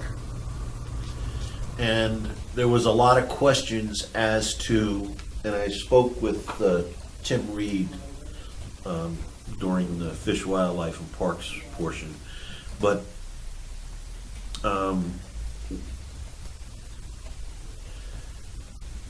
I think it would maybe benefit the district, but I don't know how it would affect the park. Tim is telling me because it's a county entity, we would be exempt from collecting resort taxes. And I had asked at that meeting whether or not it would affect our budget. And it was said to me by Jessica Conley that it would not affect our budget, where we would have to take anything or give them anything out of the budget. But our park committee did have concerns about collecting 3% on rentals of renting a building, and they were under the impression that we would have to start doing that portion of it. But after talking to Tim Reed, he was under the impression and felt that because we're a county entity, we would not have to do that. But we would allow them to extend their resort district to include the park, but we may be exempt from collecting any, so it wouldn't affect us. What's the benefit to them to want to do that? There's no fees or dues paid. Well, I don't know. Oh, I don't really know, and Well, if somebody could, It'd be an opportunity to spend the proceeds of the resort tax Yeah. on the park. oh, yes, okay. yes. And that was Yeah. where it would benefit the park. Right. Because at times, there has been projects that have come up in the past where someone has gone to the resort board to ask for monies And you're not to help in us that with that district, project. yeah. And because we're not in the district, I mean, and it may be a very good thing to be included in their district for a project like our pond. Right. You know, where we don't have to come to the county who's strapped now for money. And because of our menial budget, I mean, we may be able to work off of that solely. Yeah. But, And it always helps on grants too, when you have another entity involved yes. lobbying for it. And Yes. And I neglected to tell you earlier that with this pond issue, Fish, Wildlife, and Parks, of course, LAD is helping us. We are getting a letter of support from the Forest Service, because we do share that portion of the park with them. And Carol Johnson is having that letter drafted. Someone who else showed interest was Trout Unlimited. We had talked to them earlier in the year, last year, and they were very excited about hearing a project like that taking place. So those are the two updates that I had about the park in reference to getting your input or, you know, thought about how we go about doing that. If we should allow our park to include that resort district, because I see in your agenda for today, later today, you do have the resort board update and possible action item. Yeah, that's on something different too. Oh, okay, well, I didn't know, so. That's on a road sign Okay, for coming into town. there. okay, so I don't Oh, know yeah. if, Well, I think, yeah, regarding the being annexed by the district, like you said, if you wouldn't have to pay any taxes, but you'd stand to gain the benefit of some of their wherewithal and their money and their ideas. Yeah. So Yeah. if it's an issue that the commissioners have to approve, I think at this point, if we don't have to deduct the 3% from a $100 rental of a building for the day use, I mean, that would be beneficial.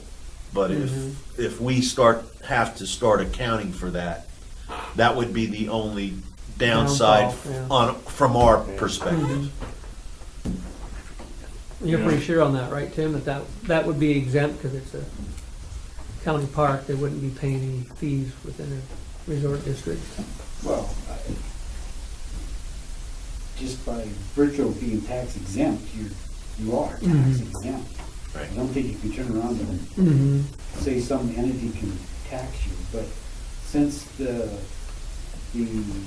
expansion of a resort district takes a vote of the landowners, that really starts getting strange, because you as the commissioners have to call for the vote, oversee the vote, make sure that you've complied with the law for the expansion of the sewer. So what, are you gonna have a vote in the thing? The idea of including the park in the resort district is, my perspective, is not good. I don't, but you should rely on Ellen's advice, I guess, about giving that, because there's a real specific process for annexation of what you have to go through, and there's a real question about land ownership and majority rule and how that, because in some areas of annexation or zoning or something like that, sometimes they want to get a hold of a certain piece of property and be able to tax that under the resort, under the taxing entity, whatever. But it could be like a big tract of land, and it's more area than all the rest of the land in there. I think state law tells you that person's vote outvotes all the rest. So there's some issues here that have to be a thing, and until the resort board brings you maps and districts and whatever that they are required to bring you to facilitate expansion, it's a question that can occur in the future. I was just going to add to that. They've been working with Mona Jameson, that is the expert on resort board laws. She's the lobbyist for them. So they're aware of all that, but the issue with the park, I think the only reason they were considering it is because the park had always asked them for money. So they were just. Yes, and there was proposals from other people within the county, within St. Regis, that would say, how about helping the park in this particular area? So the other night, they just had a public meeting, and they were just letting people that might be proposed in the area, like the campground in the park, and kind of by Kenny Miller's, just kind of getting their input just to see if it's even worth it, because it's like a $3,000 process to like what Tim says, the process to propose this and do the elections, and you have to have a study done and a lot of things. So that was their position. That's all the farther they've been. Right. They were just But because the park was included, I felt as the chairman that they should know that I think it would be a benefit to the park, but in the same token, I was unaware of, because we are a county entity. Yeah, because that question came up about, because a golf course is a 501c3, but it's also tax property, the golf course isn't, so they actually pay it or collect it, but they're not a public property. So that question did come up. Yeah. So how would you make them pay a tax? So they would. Right, and one of our big issues with the community council was the flea market. Yeah, what would you do? Yeah, and there's at times we rent our buildings to church groups, so they're 501, right? Right. I So- think you just need to, if they do it, you just need to figure out what's in and what's out. I know at swap meets in Arizona, like, I don't know if they have a special rule, because you have to pay a sales tax or they add it in, I can't remember, it's kind of weird. Glenn, do you have anything to add? Just that all the groups that do business at the park for events, with softball, selling burgers at softball. I mean, there's all kinds of things where money is exchanged, and none of us want to have to do a 3%. detailed accounting Yeah. of 3% collection. You know? So if in fact the county is exempt, that would make me as the chairman a lot more comfortable in allowing the, Yeah. And that was just one piece of that whole presentation that the resort district had. The Nugget Campground was not included because it wasn't operating when the resort district was designed. So one campground is in, one isn't, so it'd be fair if both were equal. Right. And so the campground people were there, and they had more questions to ask that they would do. They're willing to support the community by participating in the resort district. Another place was the Two Rivers Access, because it's kind of halfway, it's Fish, Wildlife, and Parks ground. It's partly in the resort district and partly not. And that's another one where they wouldn't want to necessarily have to deal with collecting anything on the use of that, because you got outfitters and stuff. But it would be available for improvements to be funded by the resort district. Right. And Fish, Wildlife, and Parks already did a bunch of their own improvements there this year. We goaded them into straightening that place out a little bit. So it's better than it was, because the community pestered them to spiff it up. The other one is Shannon Anderson's event property. He's willing to be included in the resort district and pay a 3% off of his take for his events. So it's a bigger picture, but I see mostly benefits. Well, especially if you didn't have to mess with the 3% on the At the park. Yes. the exchanges there. I mean, yeah, that's always been the big rift. Yeah. People wanted resort grant money, but you couldn't expend it at the Yeah, park. right, right. So that's all I have. I thank you for your Thank time. you. So And I will if keep you- you informed as to what's happening with this pond. Yeah, and if you come across the dollar amount, what the cost there, Lad's gonna help us with that portion of it. because we'll definitely need to know, Yes, Ask them what absolutely. kind of in-kind donations are or if it is in. Yeah. are acceptable, you know, Yeah, that- labor or time or. Yeah, I mean, the last time they did that, was the first time, was that Fish, Wildlife, and Parks also? You know? I have no idea. Because what I remember was that was all donation. I mean, if, Dick Benson donated the equipment. if I have the opportunity, And, I'll talk to Curtis Yeah. Cochran, because at the time, he was on the park committee, and just in a brief conversation, he said that he was, put in charge of assisting with that I think that process. the whole thing was in kind. It was Pretty all- much. The community Yeah. just came together and did it. With Shirley was the Yeah, driving yeah. force. with the blessing of the county. Yep. Because we might not have money, but we might be able to provide a couple county dump truck drivers with dump trucks to go haul the sediment. Or Exactly. whatever, Yeah. yeah. And if that Mhm. is what we're looking Yeah. for, I mean, Mhm. just to give you an idea of. Yeah. Yeah, there's just a lot of dead wood needs to come out, and there's a lot of muck in there, and it just needs to be kind of restarted like it was apparently. Yeah. All right. Well, thanks. All right. And here is a map from the resort district that Current what boundary is line. current. So you're welcome to hold on to that. Just so you know, I guess I'm kind of here on behalf of the jail administrator position.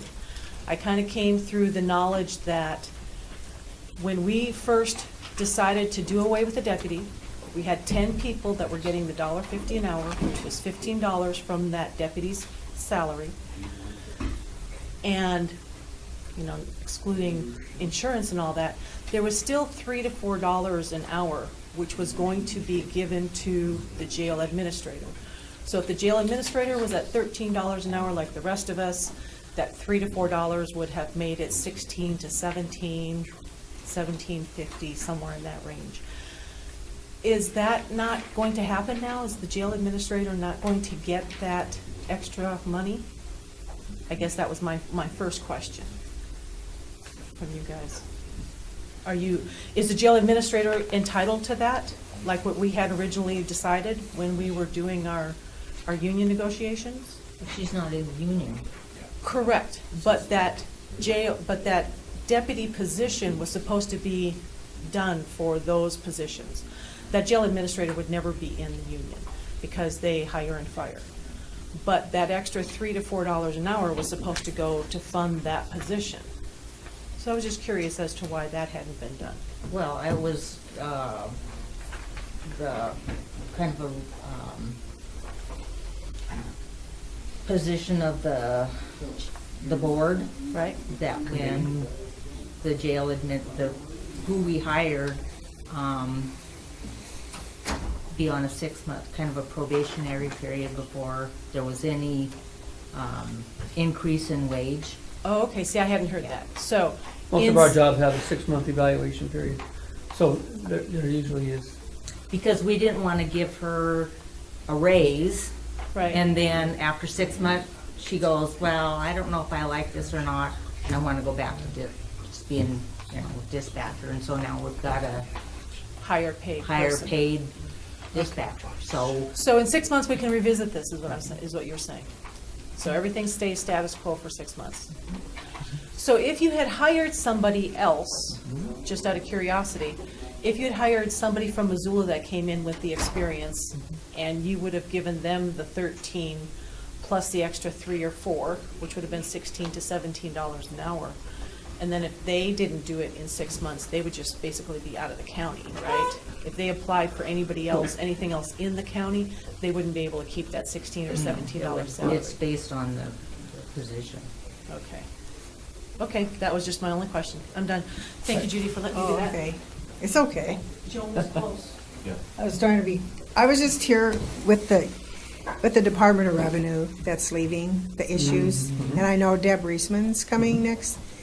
So without going through a list of issues, because I've been talking to a lot of people that use them, I would just wait and come to that meeting and maybe write them down. I have most of them wrote down, but I was hoping, because I think it's more effective, I mean, you can make Debbie be the messenger, but I think it would be more effective if you actually wrote a letter to the director that also went to the governor and to Denley and to Senator Fielder, because, I mean, it's going to happen, but there's things you can do, that issues that maybe they can work on solving. But it won't, it would just sound better if it came straight from the commissioners and not from Debbie. Would you be able to give us some talking points, or we don't just write a letter? Yeah, I will, because I've talked to Michelle, I've talked to Tim a little bit, and I've talked to my kind of realtors, but there's some other issues, because they're going to be like, they want to do everything online, which there's... So impersonal. Well, There's a lot of people. there's 50% in the St. Regis area does not have internet. Yeah. And those are some of the people that come in and, you know, get the paperwork, they get personal help. And then there's the issue of, you know, you're going to have to, like the treasurers, you know, they call them for questions, and, you know, there's usually someone in the office. You know, you could be on hold or get an answer in 3 days. And you got someone waiting. So there's just a lot of things that I think we just need to demand. That I think we should demand that the director comes up here face to face. I have personal knowledge that the director, when he was a legislature, tried. Yes, he tried to downsize the same issue then, and it failed. So now he's the director, and they had to cut money, and it's you know, he's getting his wish.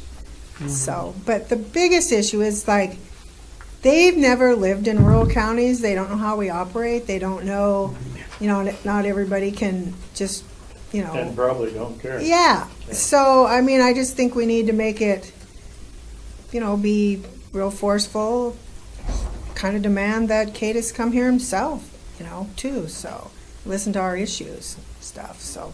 Yeah, I'll come and kind of keep notes. I have some talking points, and it kind of makes me mad because back in 2000 or whatever, the state wanted to take over all the assessors, and they promised, yeah, we're gonna keep your data, and we're gonna work with you like this, and we're gonna make sure, all this stuff, and then, now they're like, sorry. But Bobby Clyde was always a state employee? Yeah, he was, yes. And then Okay, the so what- assessor was elected. What happened before Bobby Clyde? We had an elected assessor. Okay, so that And he elected was an assessor- appraiser. Wait, that elected assessor had a certain amount of records and information. Yes. Okay, then that got turned over, or by default, went to the people that work for DOR. Right. Okay, because we need to make an iron shut Exactly. case that information started out being ours, sort of, yes, it was basically on loan to DOR and Right. everything else, and now we want it back. Exactly, because they promised that, yes. In fact, all their cards and stuff, they'll claim like, that's ours and this and that. And they'll claim like, they want to close it in October. Well, that's right when you do property taxes. And they'll say, well, that's not our function. But really, people, when you get your property tax, you go to that office and it's like, what the heck happened here, Even though, it's too late to probably protest them or whatever, but it's still, it's a function and it's a place people go, and they're not going to understand that, all of a sudden they want to close in October. And they do things like, what's really makes me mad is like when the state decides to cut money, somebody's still got to provide that service. So then the county ends up footing the bill because you're probably going to have to pay for some kind of plat room, someone to read those plats when they come in. Like it was like a check and balance, they would look at them and send them back. Tim kind of knows this subject. The deeds, now when the deeds come in and they send them to the Department of Revenue, there'll be a person in Missoula that's checking them. How do we know that?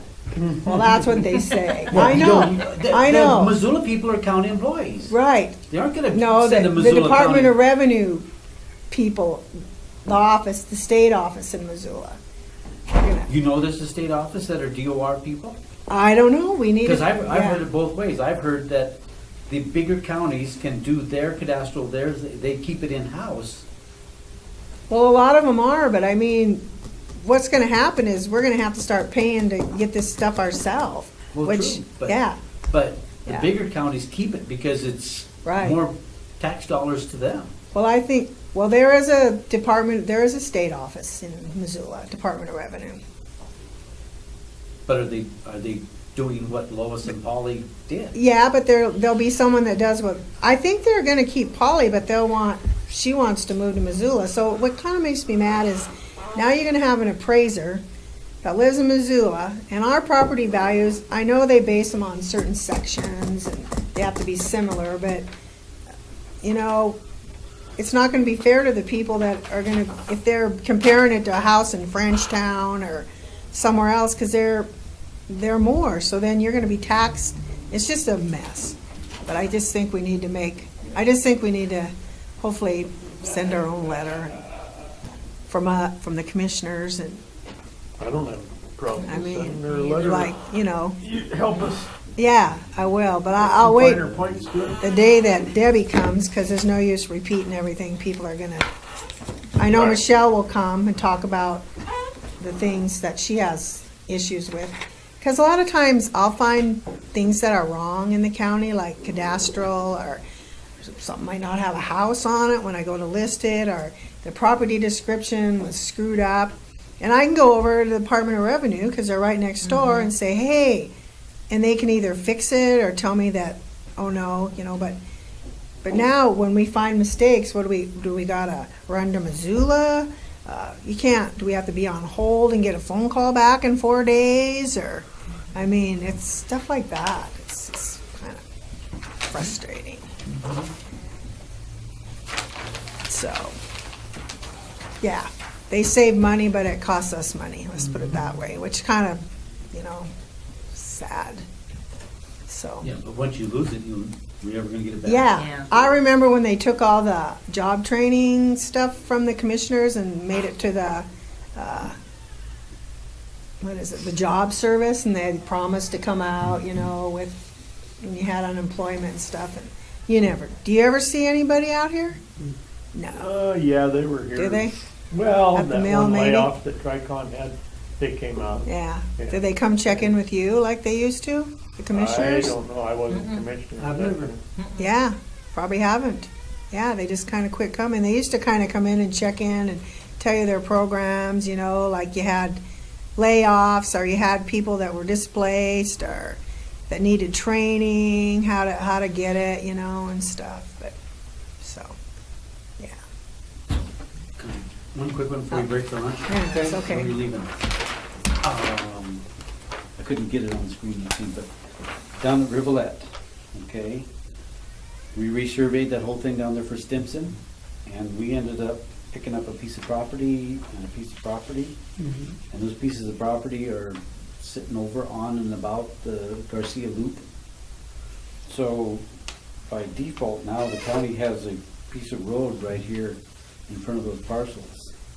And in the past, the county, one county person would go down there and push the snow past Steele's as the second driveway.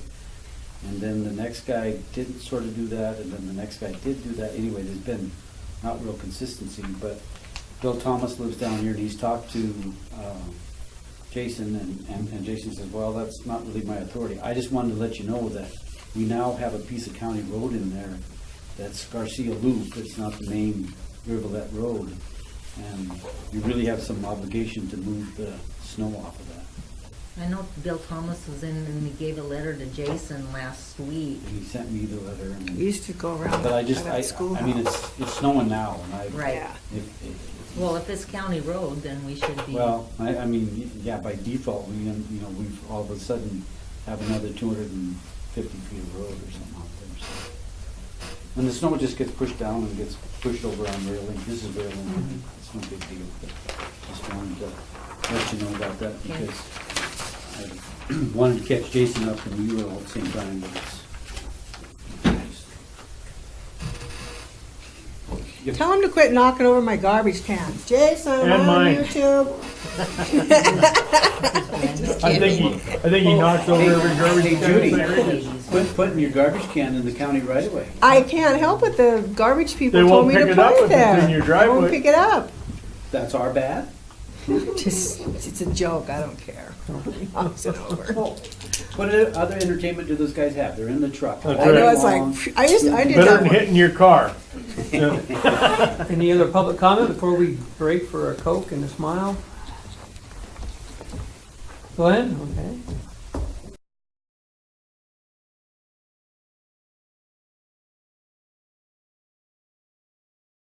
It's 1 o'clock and we're here for the petition to abandon a portion of Two Rivers Road. Action item.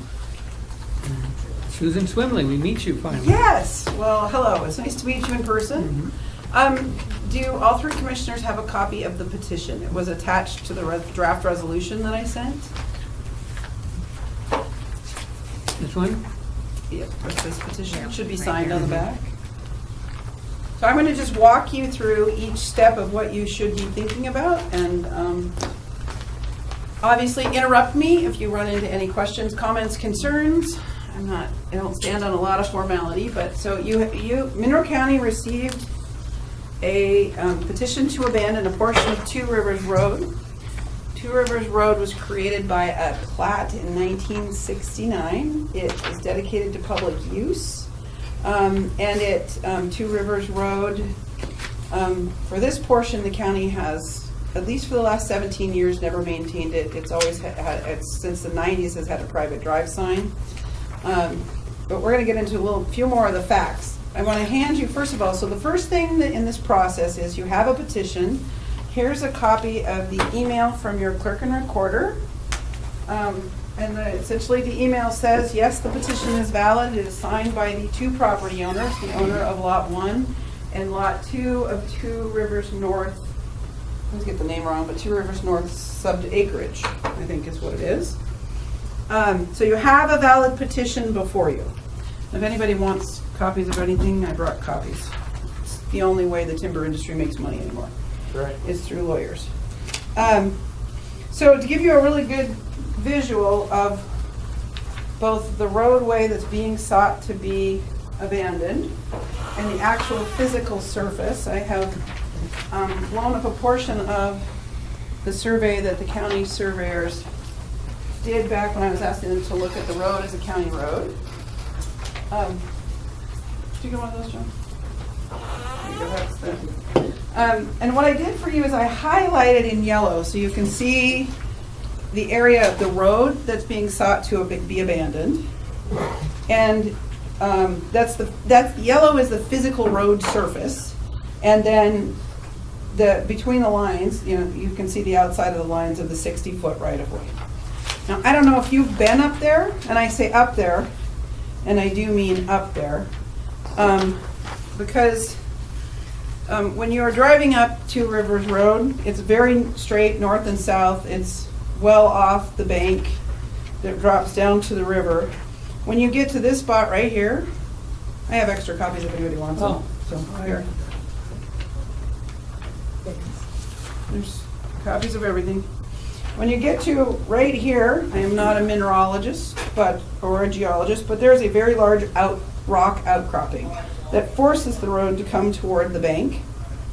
And the yellow part that's highlighted, I drove up there in the summer and it's more than a 6% grade, starting here and going up the hill up to this point. And the drop off, I think at this point, has to be more than 40 feet straight down to the bottom part. So when you look at this on a map, it looks like you could go from the east side of Lot 1 or the west side of Lot 1 to the east side of Lot 1. Physically, can't do it unless you rock climb or have a rope. To get to the east side of Lot 1, you'd have to come down through Lot 2 and come around. It's a sheer rock drop off. Okay. I ask the petitioners if they had an agreement, because that's one of the things you must consider. I'm going to keep one copy. About what they wanted to do with the road, and they submitted to you, and you should have this, but we'll make sure you have it for the record, which is the agreement between the 2 lot owners of what they would like you to have do with the portion of 2 Rivers Road that's being sought to be abandoned. And what I did is, because I am a far more visually graphic person than reading words, which is an odd thing for a lawyer to say, but true nonetheless, I created for you guys a map that essentially shows you the agreement between the 2 landowners. If you abandon 2 Rivers Road, the part that's got dotted along Lot 2, they're asking that to go to the ownership of Lot 2, and the part that I have slashed for Lot 1 to go to the ownership of Lot 1.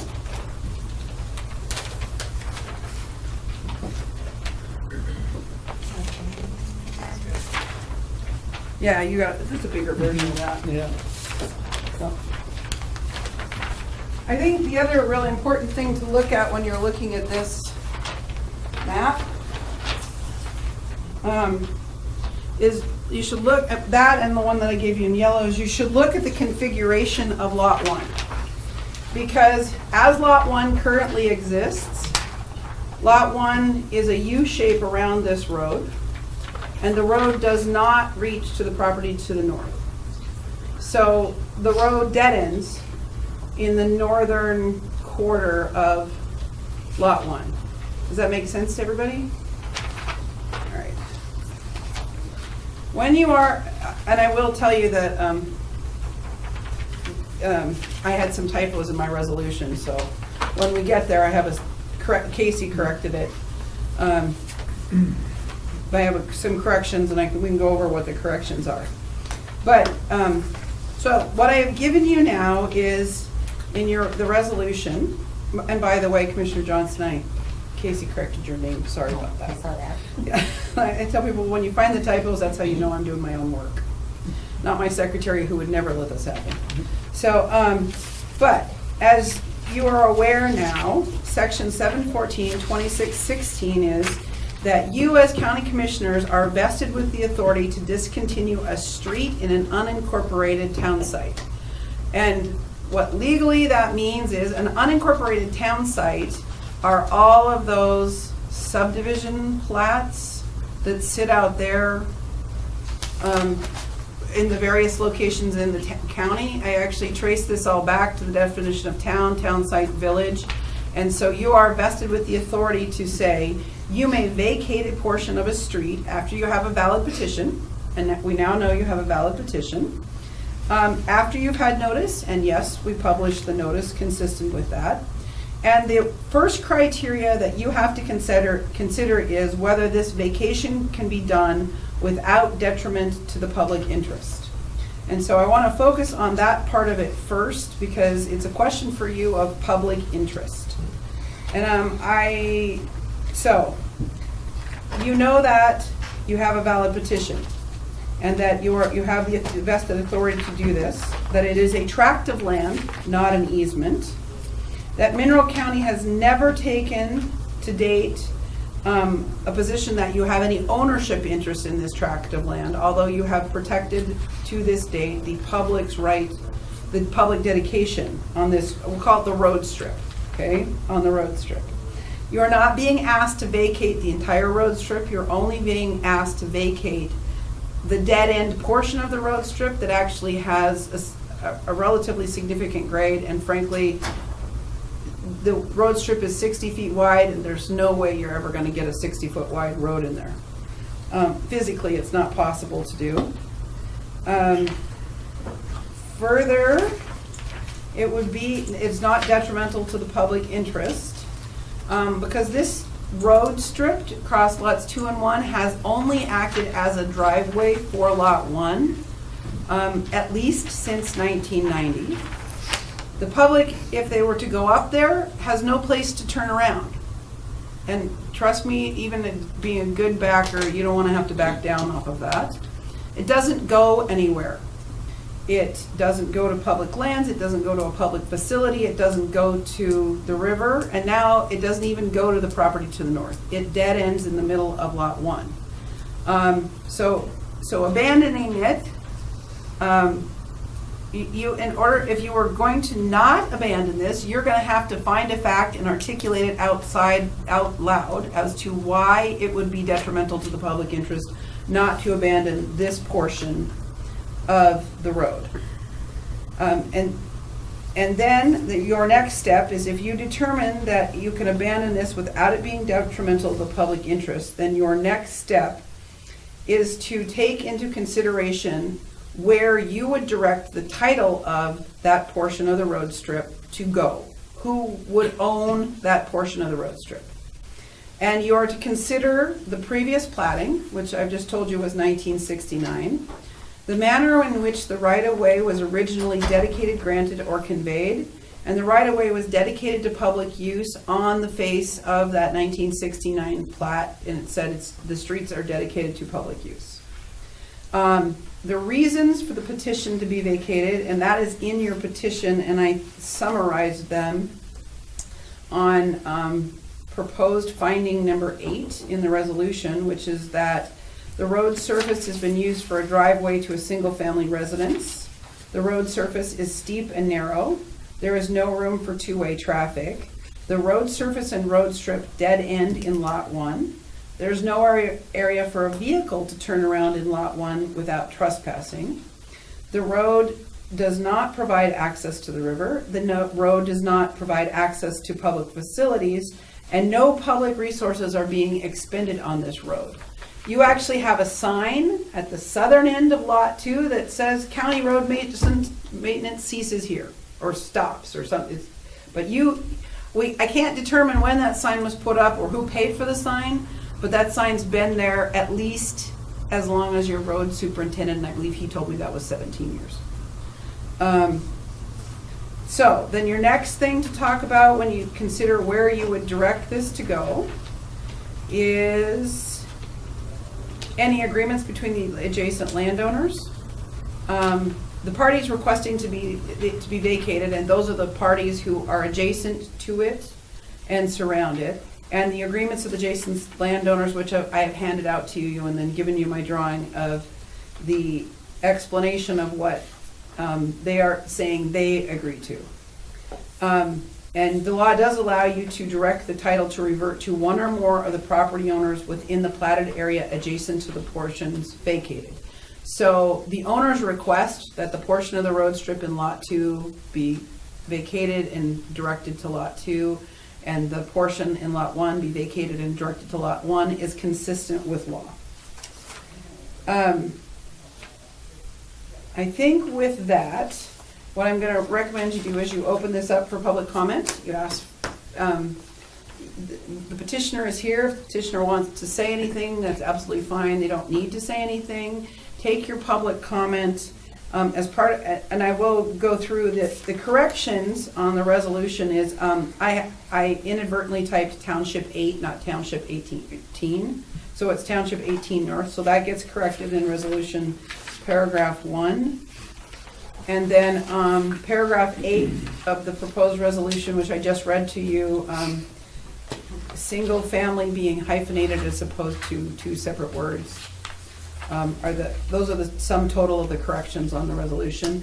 I will, as part of public comment, give you my opinion, but my opinion is no more valid than anybody else's in the public as to this part. That my job here is to make sure you follow the legal process to consider this.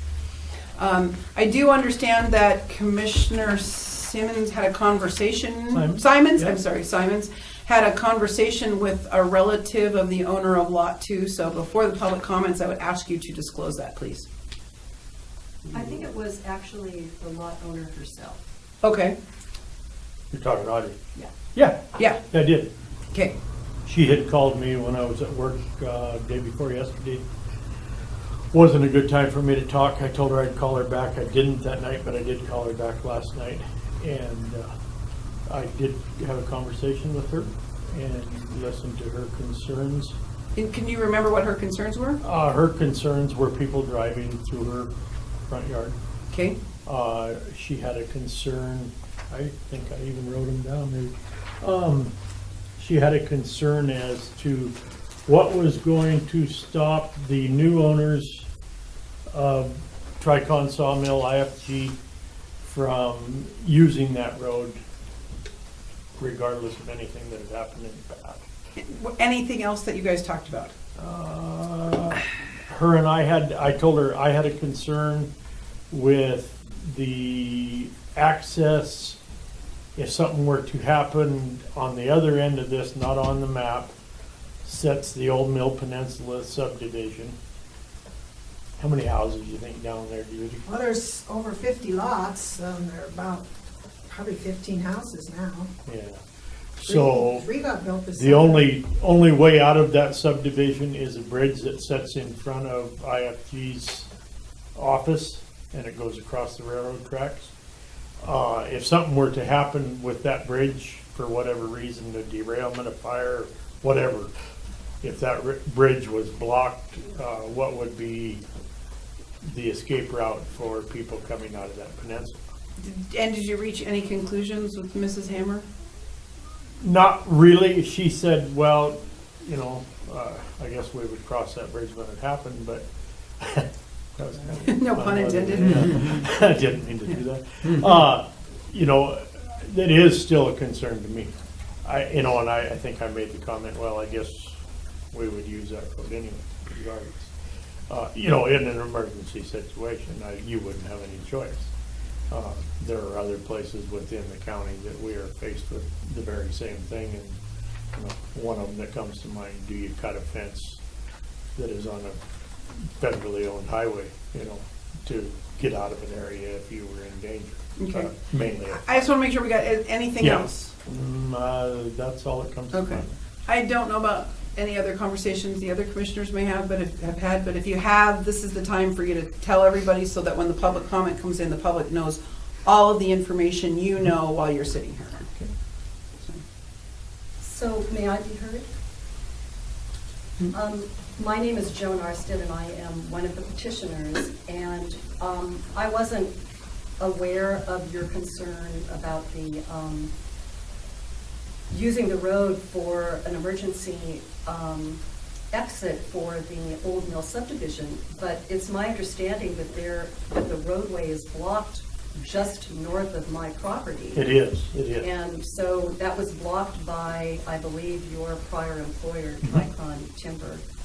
And it's very heavily blocked, and Tricon doesn't use that access at all. So I'm trying to understand how anybody could use that roadway or get past that blockage in the event of an emergency. So is your employer planning to get rid of that blockage? Not to my knowledge, ma'am. Okay.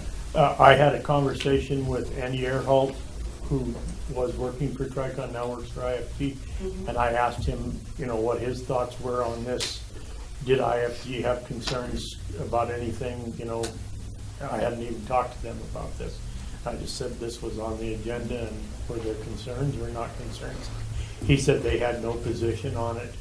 I said, so the one thing that did come to my mind was emergency egress, ingress, if something did happen to that bridge out in front there. Well, yes, but if there's an emergency, that's what I'm saying. That's something that we really can't plan for, and so. No, but. So currently, there is no ability for anybody to use that roadway. No, but in an emergency, there is heavy equipment available. The stuff that is there that is blocking that road currently could easily be moved. I mean, if in my opinion. Well, and what I'm going to ask is really, it's difficult on the record to keep this as a debate back and forth. Yeah, I'm not debating. I just. Right, it was just a concern of mine. I'm not. And when we get to the commission comment, I would love you to express all those concerns. Okay. But we want to make sure that everybody gets their chance to actually give you the information and their perspective. And I guess I just had one other question. Are you currently employed by the Idaho Forest Group? Okay. Yes. I just wasn't. That wasn't clear from your other comments. So. Okay. Oh, sorry. Judy. Well, I was a commissioner when we put up those road signs. And one of the reasons the road sign was put what it was a courtesy to the owners, because they didn't want people driving through their lots. So. You're referring to the county road maintenance? Yeah, because in 1990s we established a road policy, and there's several roads in Mineral County that are county roads that the turnaround sign is at the edge of the property and doesn't go through the property, even though it's a county road. But, so that, I don't know, that issue to me should So you guys put that sign up not to denote end of a boundary line, but to help the landowners not have looky-loos driving up their road. And the other thing is that there was a road there since the 1900s that went to that old mill. That went through this subdivision, up through there, through McGarris, so I used to use it. So the two people are dead that did that subdivision, but I'm guessing that was one of the reasons that road went to the edge, because that's where the road was. So, it was there. It could even still be on the books in Missoula County, I don't know. And I guess, my other question is, and this isn't really, because it could come back on the county, so if you abandon that road, what are you going to do about access to one? Something needs to be legally documented that they have access through lot number 2. Because when you go to sell it, and somebody down the road owns it, and there's no access to lot 1, are they going to come back on the county because you abandoned the road and say, we don't have access to our lot, illegal access? So if you abandon that, lot 1 does not have a legal access, if you ask me.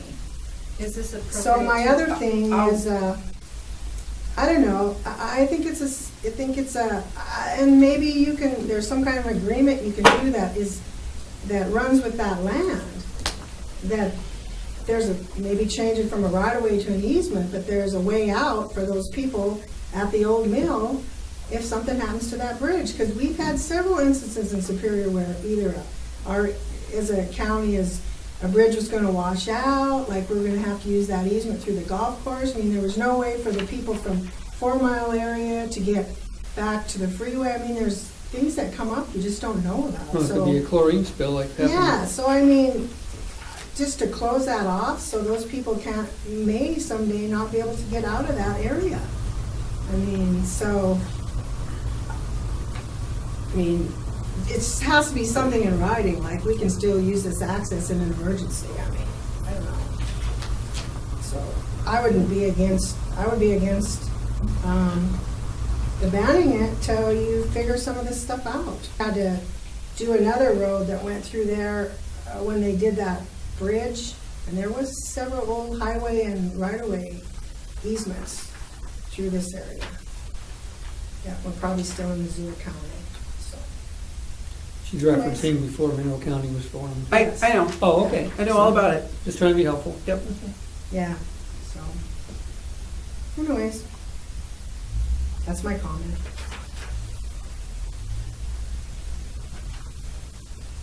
So And is they it- did try to abandon this when I was a commissioner, but that was when Tricon didn't want them to. You had to like ask the adjacent landowners. And the reason they didn't is in case they ever needed access out of there. So, but that's old news, so. So is it appropriate at this time to mention that the owner of the property north of my property has taken the position that there is no roadway that runs through that property that would connect to the Old Mill subdivision, so there's no easement of record, there's no county road of record in anything that I've seen, and I've spent a lot of time looking at it. And so it would seem to be odd that the county would want to retain emergency egress and access when that doesn't exist on the piece of property between the Old Mill subdivision and my property. Might be there in Missoula County records. So I think you need to ask for everybody else's, if there's anybody else for public comment, and then, like I said, I have some, so.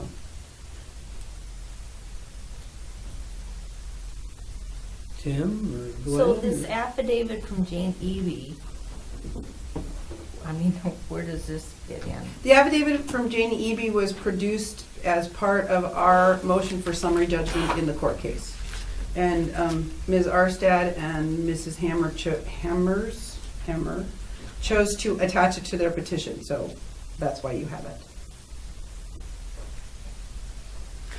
And it was actually done before Lot 1 was reconfigured into the current configuration where the road no longer touches the property to the north.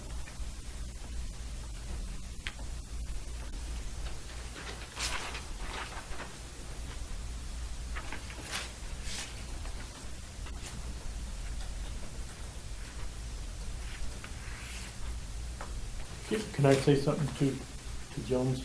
Certainly.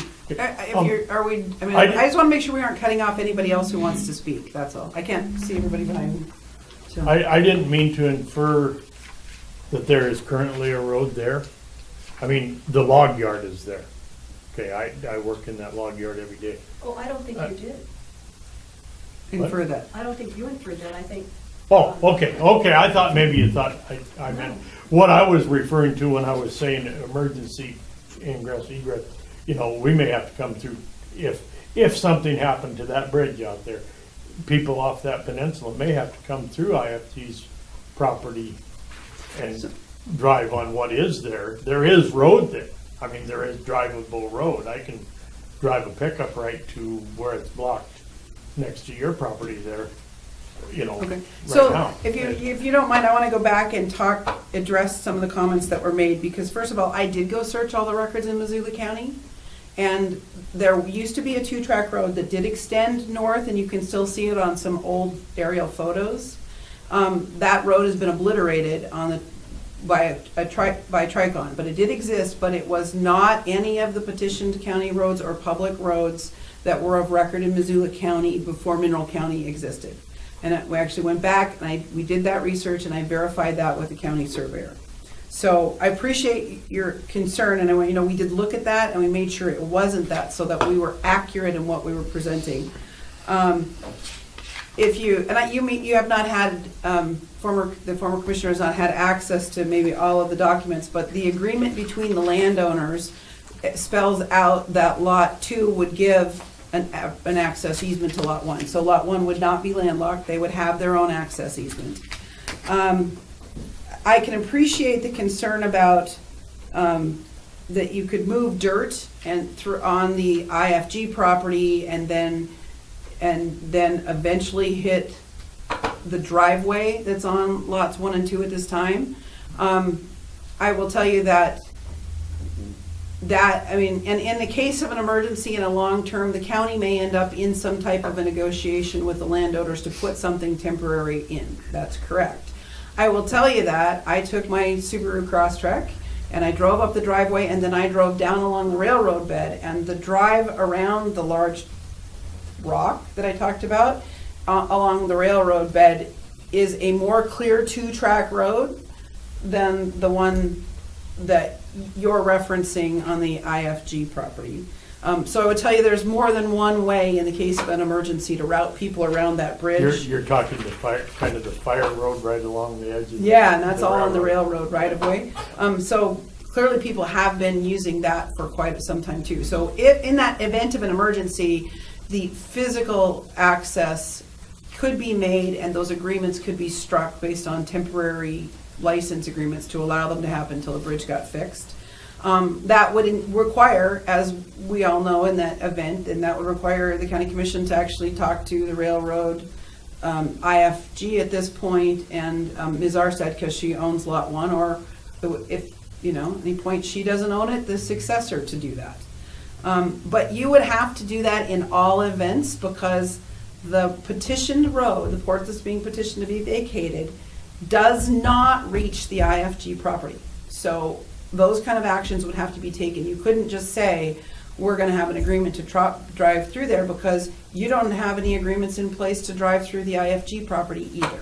So while I think it's good to be planning for the future and thinking about those things, I think this is probably not the place to put together that kind of a complex plan for an emergency access. And I'm going to kind of point you back in the same direction that we went through in the petition to abandon, which is that the question before you is whether this can be abandoned without detriment to the public interest. As the public doesn't have access to go anywhere there now, and I know you have heard me say this on at least one of our calls, as an attorney who represents counties, I'm not readily in favor of ever abandoning a public road because they're hard to get back. But the realities of the configuration of this road and where it ends, the public doesn't lose anything by you abandoning the portion of the road strip that bisects lots 2 and 1. If that right now, if IFG wanted to subdivide, they have limitations on the property that they purchased it on, and they would have to go back and negotiate with the owner of Lot 1 to get any access through there. And you wouldn't have any ability to do anything about that because that road strip does not touch the neighbor's property. And that was a decision made by Tricon. So that's just where we sit today, plain and simple. So I don't see that, although it would, it definitely addresses how roads will be configured into the future. On the other hand, it doesn't change how roads will be configured in the future because this road doesn't go anywhere. And I think if you go back and you were to look at your record, and when you looked at the Old Mill Peninsula subdivision, you actually looked at using this road. There was a discussion about using this road as some type of an access, and it was not required to be used as a secondary access when Old Mill Peninsula went in. So at that time, you made the decision that this would not be an access for that subdivision. And then beyond that, I'm going to ask you need to have discussion, and you can certainly ask anybody you want any questions, even after public comment is closed. But I did not emphasize this, but I want you to know that any utilities that are in place will remain in place. And I'd like you to have a discussion about whether it would be detrimental to the public to vacate this, And if it's not detrimental to the public to vacate this, then you need to take a vote on that. And then you need to move to the next step, which is decide how you would direct the ownership of that vacated street to go. With that, I'd be happy to answer any questions for you. Do you know, so the history of the road is kind of what's probably giving people pause here on black and white decision making, but do you know how was Tricon able to eliminate the road access on their property? They didn't, it was never a public road. It It's never- 2 tracks that were there at one time. And actually, the physical answer of how Tricon was able to eliminate people using those 2 tracks is they put large, I think it's piles of dirt, and maybe Joan or you, Commissioner, could clarify about that. But Tricon blocked that 2-track road a great long time ago. Did any of these issues come up before, Judy? It's kind of ironic that Tricon was the one who stymied your efforts to abandon the road to begin with, and now they're kind of stymieing the efforts today. Evidently, I don't know if this is true, the Arsteads used to put stuff on Tricon's land. So is that, I don't know what the property line adjustments, why they, anyways, but whatever. What about, now, last time they tried to abandon this, we offered to maybe move the road because they had put like buildings and stuff really close to the road. I thought it was maybe on the road. But the terrain along this, when we did look at the railroad, the terrain along this it does have a kind of, it's got a hillside. It would be a lot, but I don't know. To me, it just could be, it just seems like maybe if you could move the road or still have some kind of access through there, it's more like a easement, not really a emergency easement or something, not really a right of way, or, I mean, that would solve the problem of any safety or, access to the Old Mill Peninsula people, then maybe solve the problem of abandoning that so it's not right on their doorstep. I don't know, something. But, I mean, you're right, once you give it up, you don't know who's gonna own that property. It could be a guy that puts in, you know what happened up in this other place. I mean, you don't know. So, I guess that's what you have to weigh. Plus the other stuff. I don't, seems like there could be a solution to make everybody happy if you, if some way you do an easement, some kind of agreement or something, if you're gonna have to abandon it. Because there could be some day when those people can't get out of that other area. We've had it happen here, you're right. We've had chlorine spills, we've had floods, fires, Susan, you made the comment train wrecks. that the fire trail there along the railroad track would Yeah. be ingress, egress, but if there was. Physically. If there was a derailment there, that could very well block that. You know what I'm saying? Yeah, but in that very location, yes, that's a Yeah. possibility. I mean, But what I can say to you, Because and I it guess, is right on the I don't know that toe. I can emphasize this enough, is even if there was a train derailment right there, there's no legal right to go from Old Mill Peninsula subdivision across IFG and across Lot 1 right now. So if that's an important thing for the county, then you need to prioritize that and work towards some multi-party agreement for some type of an emergency plan.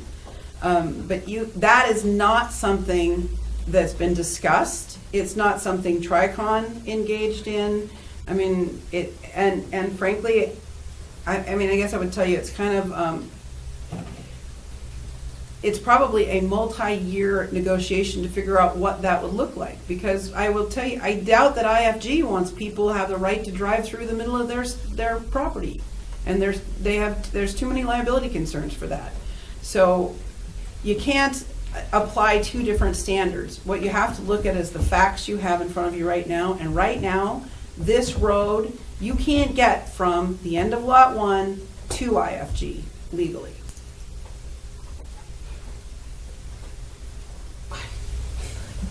So there's no negotiating with this landowner, like, okay, we'll abandon this road if we have some emergency easement? It's gonna be gone forever. It doesn't go anywhere now. I know. But- And it physically hasn't gone anywhere for more than 20 years. I know, but things pop up where all of a sudden you need it, and you just don't know that's gonna happen. I've seen it happen a lot.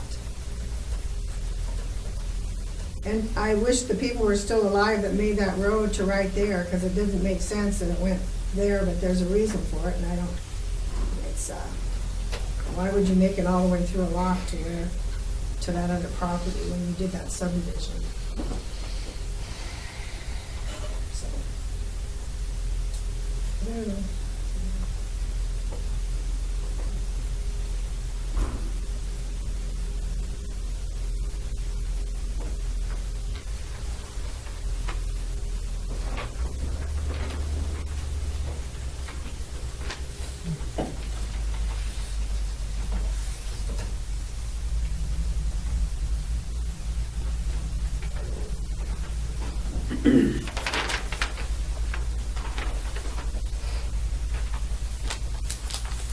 You should pass the railroad.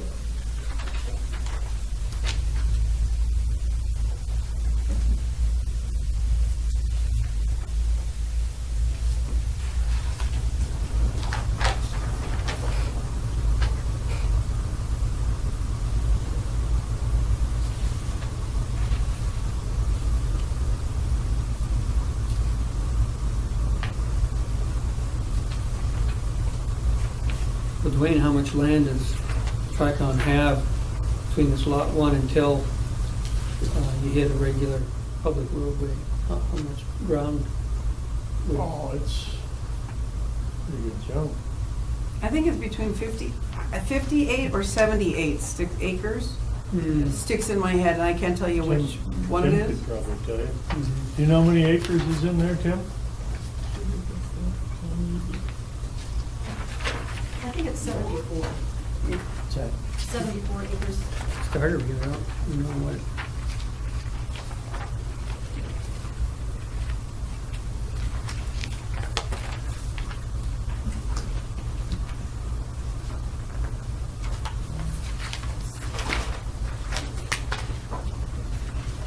Yeah, here, I'm reading about it.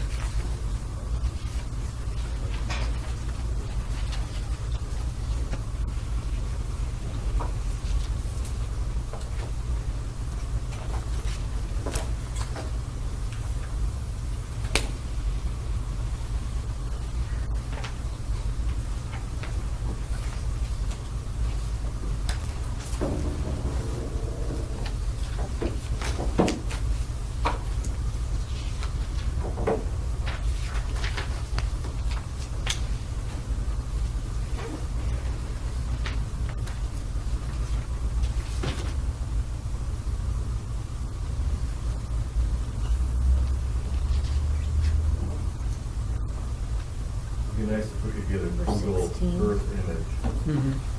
up on there of the mill yard, I'm not really sure it matters, though. just so people can look, like looking down and see what the lay of the land is.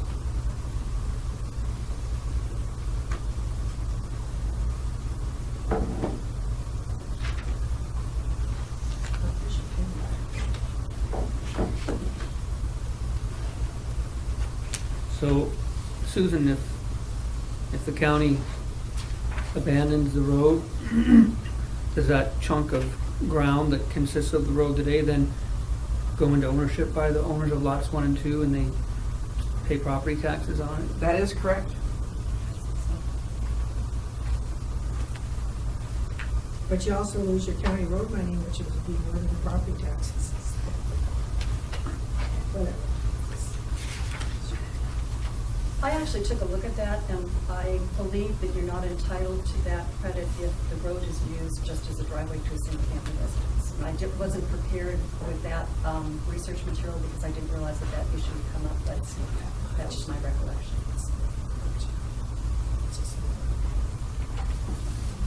Gas tax money, is that what Gas it's? tax. Usually,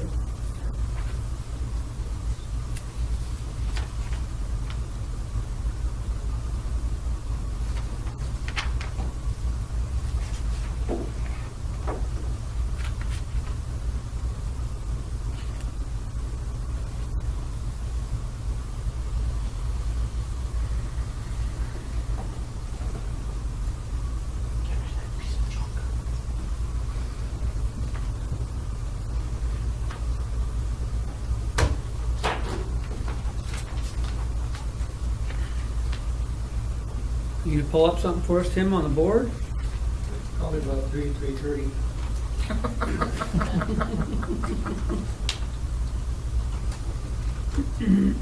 Gotta be before dark. Sorry, but I don't have any confidence to.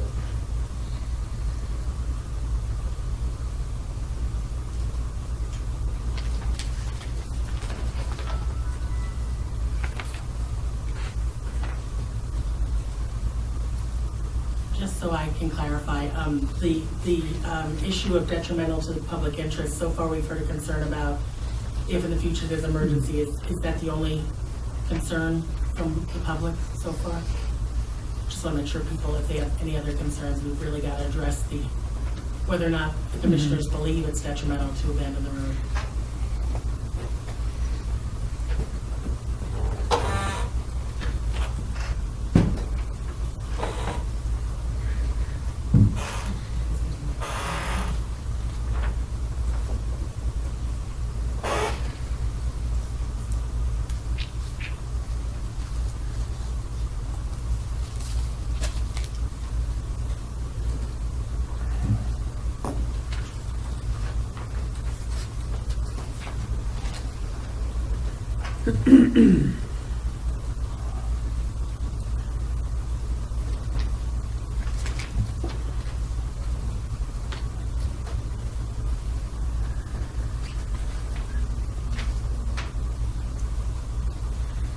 Did you guys hear from anybody from the public when this was advertised in the paper about pros or cons of this issue that we're looking at today?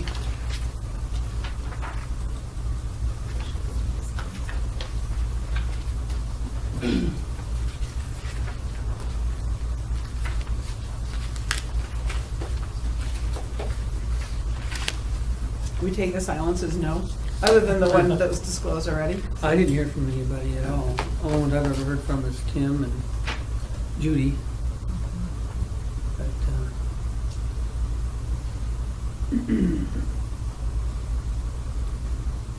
is it still public comment? I guess. Well, until you close it, I don't know when you're, Yeah, you always have to be careful when you're letting people comment more than once, because it tends to seem like you're getting more information, but repeating of the same information or the same concerns doesn't weigh more heavily, so. And that would be true if you had 100 people lined up and they all said the same thing, right? And that happens in Gallatin County a lot, I'm sure. It's not unusual. I guess I've already said it. I just feel like there's some resolution you can make by assuring that there's some kind of emergency egress out of there, but yet still be able to abandon the county road, negotiating with the people petitioning it, to me. So, and I was just, solve the. I'm sorry, go ahead. Okay, well, I know adds fire to the fires. I just want to make sure you're clear. It's not a county road. It was a road dedicated on the face of the plat in 1969. You've never accepted it. You've maintained other parts of it, and that may affect the status of the other parts of it, but you've never maintained this, so it's not a county road. It's a road strip dedicated to public use. And we can talk about the distinctions later, but I just want to make sure for the record that we're not saying it's a county road, because that's a whole different process and a whole different thing. And not I disagree with that. the distinction of a road dedicated to public use, does that exist on the Tricom property at all? No, it does not. Not in any fashion at all? Not any fashion at all. And not historically, no. It's like this. I used it myself, Yeah, the 70s, the 60s.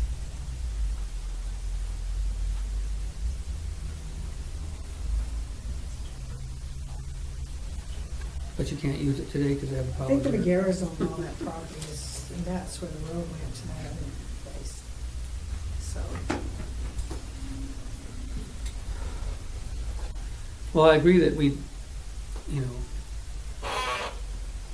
trying to ensure some kind of a easement on lots 1 and 2 would be a moot point if we don't get cooperation from the owners on the other side, but is there any opportunity to reserve that right in case the owners do want to come to some kind of an emergency? How many lots are there? 50 lots?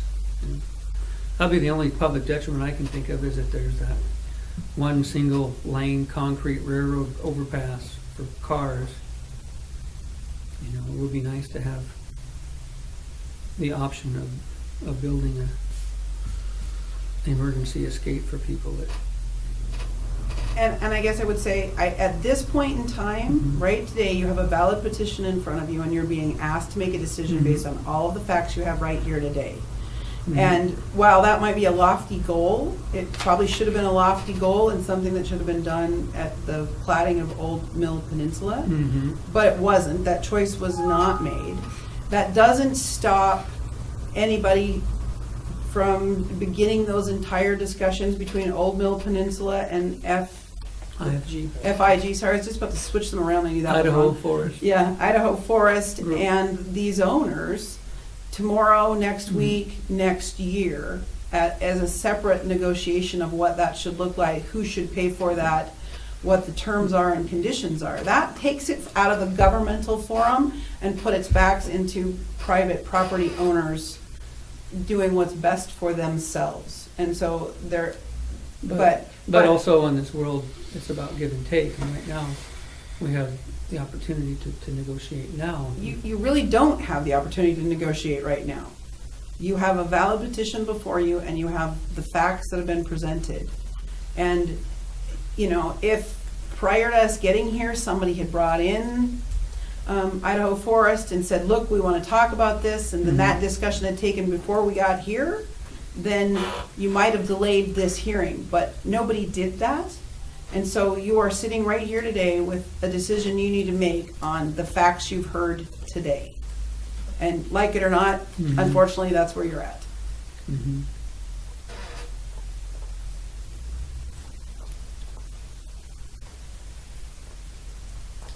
So do we take into this affidavit by Jane Eby, do we consider what they have to say? You certainly can. My concern is like number 16, it says this counties generally only acquire an easement interest in roads. In my opinion, the entire road is owned in fee by the successor of the landowners, Magueras. Yes. So, but the law gives you a legal path for you to make a decision based on this petition for these 2 lots. So there are other legal mechanisms to deal with the different, and you have to think about this in kind of 2 levels. I can own a piece of land and you can have an easement over the top of it, and that means you could drive over it, right? Doesn't mean you own it. No, right. It means you have the right to use it. And in Jane Eby's opinion, that road strip has a question about who owns it. Magueras, successors and interest to Magueras, somebody. It's not Mineral County. Right. You guys have never said we own it, but somebody owns it. This law allows you, if you find that vacating it is not detrimental to the public interest, then you have the authority to determine who will own it in the future. The law gave you that authority. Again, like it or not.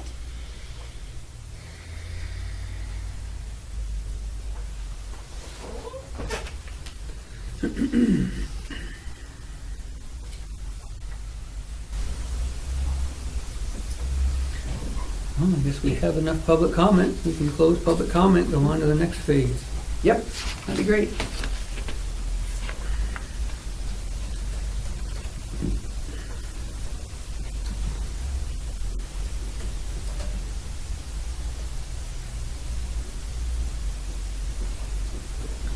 And Joan, what do you think of the comments of the people having future possibilities of getting out in an emergency situation?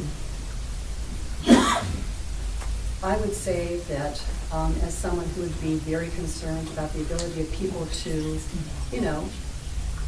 evacuate during an emergency, that I would hope that my neighbor IFG would have a similar concern and that we would be able to work something out with the county in the future.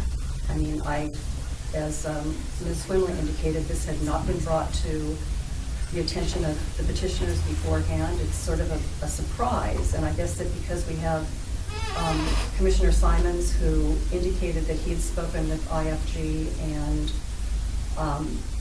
they had no reluctance in having this public use abandoned, that I would say that what would make sense is to make an informed decision and a fair decision on whether or not there is any public interest in, access to the driveway of my home.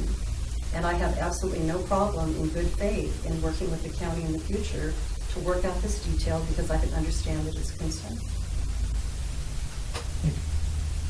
I have never not wanted to be cooperative throughout this process.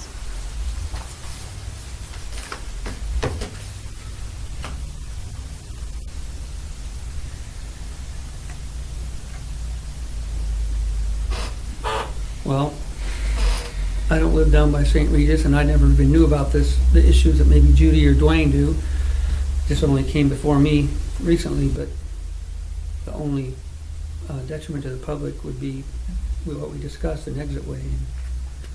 And I guess that was my own, huh? Well, Tim brought up, we don't know what's gonna happen in the future, With what? with development in the You mean like if the Idaho Forest Group decided to make a public road for... Or what if they went out of business and decided to sell that property and develop it into something else? That's we don't know what the future holds, I guess. No. But what we do know is that even no matter what the future Right, holds for that right. property, it doesn't connect.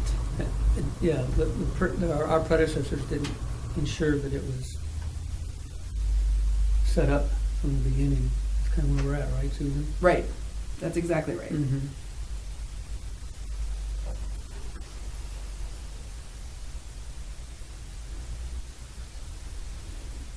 So other than that there's no emergency access doesn't exist and you're not going to be able to resolve that today, is there another detriment that the commissioners see? I mean, and granted that no one knows what the future is going to hold, so you have to look at what you've got today. Is there another detriment?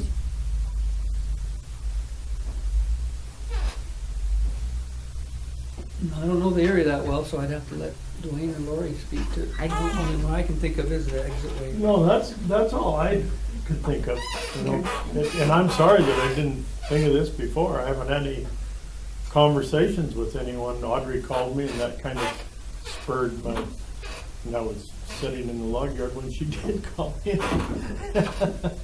Thought, what could be some of the detriments, but I know that if I lived on the peninsula, I would be concerned, I'm sure. But would you be, I mean, it doesn't connect now. I realize that, but ma'am, that isn't gonna matter a hell of a lot if something happens down there in an emergency and people need out of there.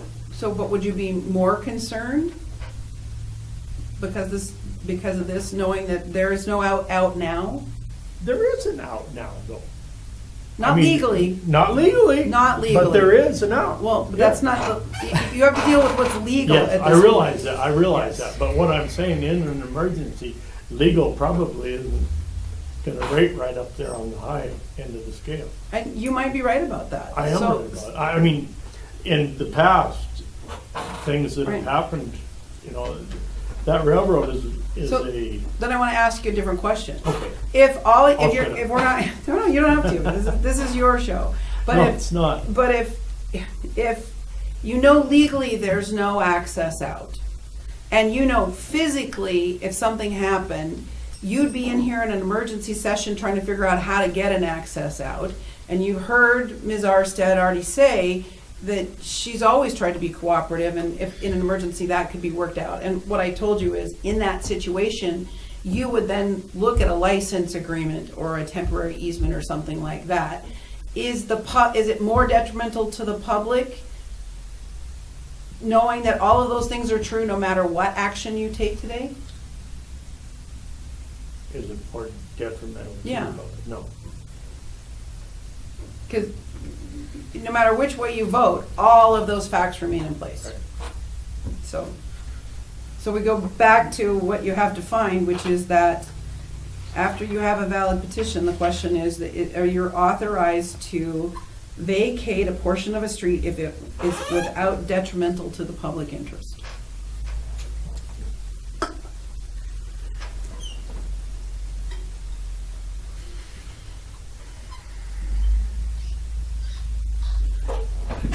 And as a follow-up question on the not being able to see the future, but if the future did open up, with that Idaho Forest Group land was opened up and that landowner wanted to make lots and make it be a through road, is that possible currently with where the road ends in Lot 1 to go across? No, they'd have to come back and negotiate with Lot 1 regardless.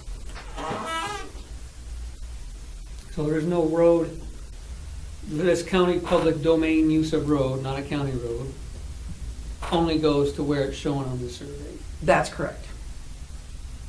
There's nothing pre-existing on some old record book that goes all the way out to that boundary line. That's correct. Okay.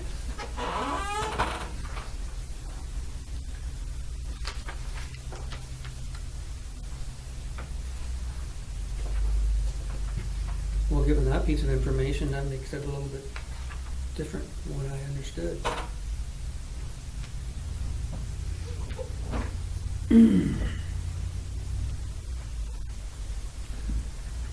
So, what do we want to do, fellow commissioners? We've got a 2 o'clock here coming up. We want to entertain any kind of motion, or what is your pleasure?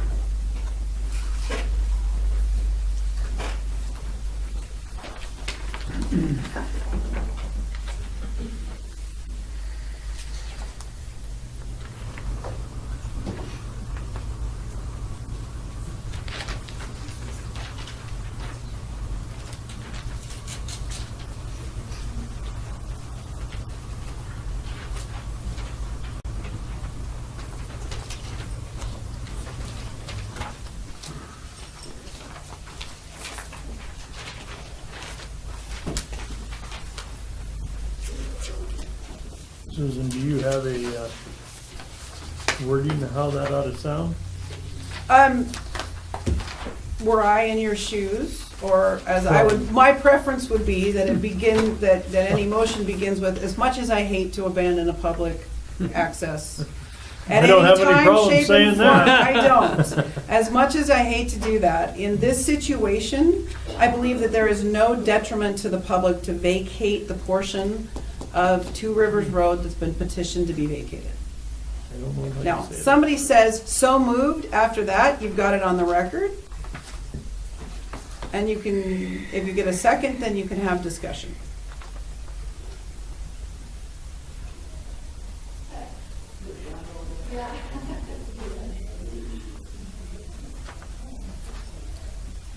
So where are we at if we don't abandon it?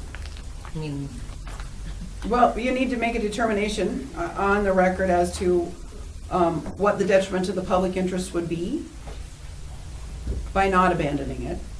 And I honestly don't have any words for that. That would be one of the reasons I gave you the former. You'd have to be able to state a detriment to the public to not abandoning, to leave it as it is. And then it would stay out as it is, which is a publicly dedicated use that's a dead end that goes nowhere, that nobody can get onto, and if they do, they have to back up.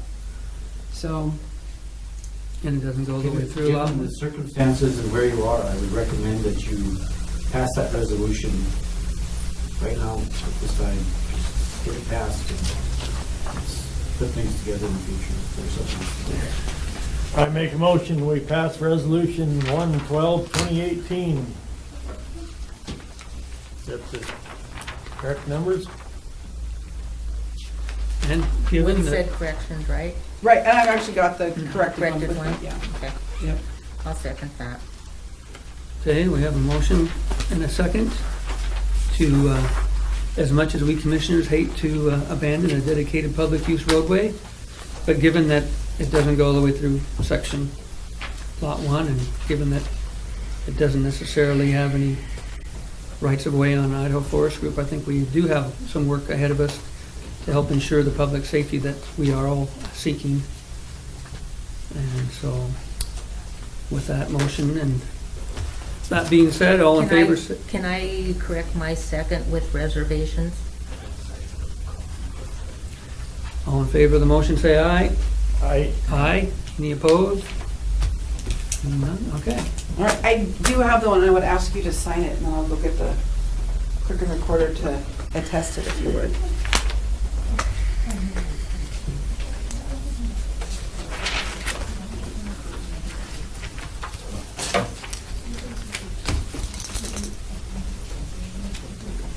That's just the corrected one that has section 18 in it. I had 8 there. Okay. So it's exactly the same with that, the 18 there, the 18 there, and then a hyphen on between single and family. Okay. So So, if you would just sign there and we'll, okay, so it'll just be in the minutes as far Yes. as I think the recording will show clearly nobody wanted to do this, right? minutes.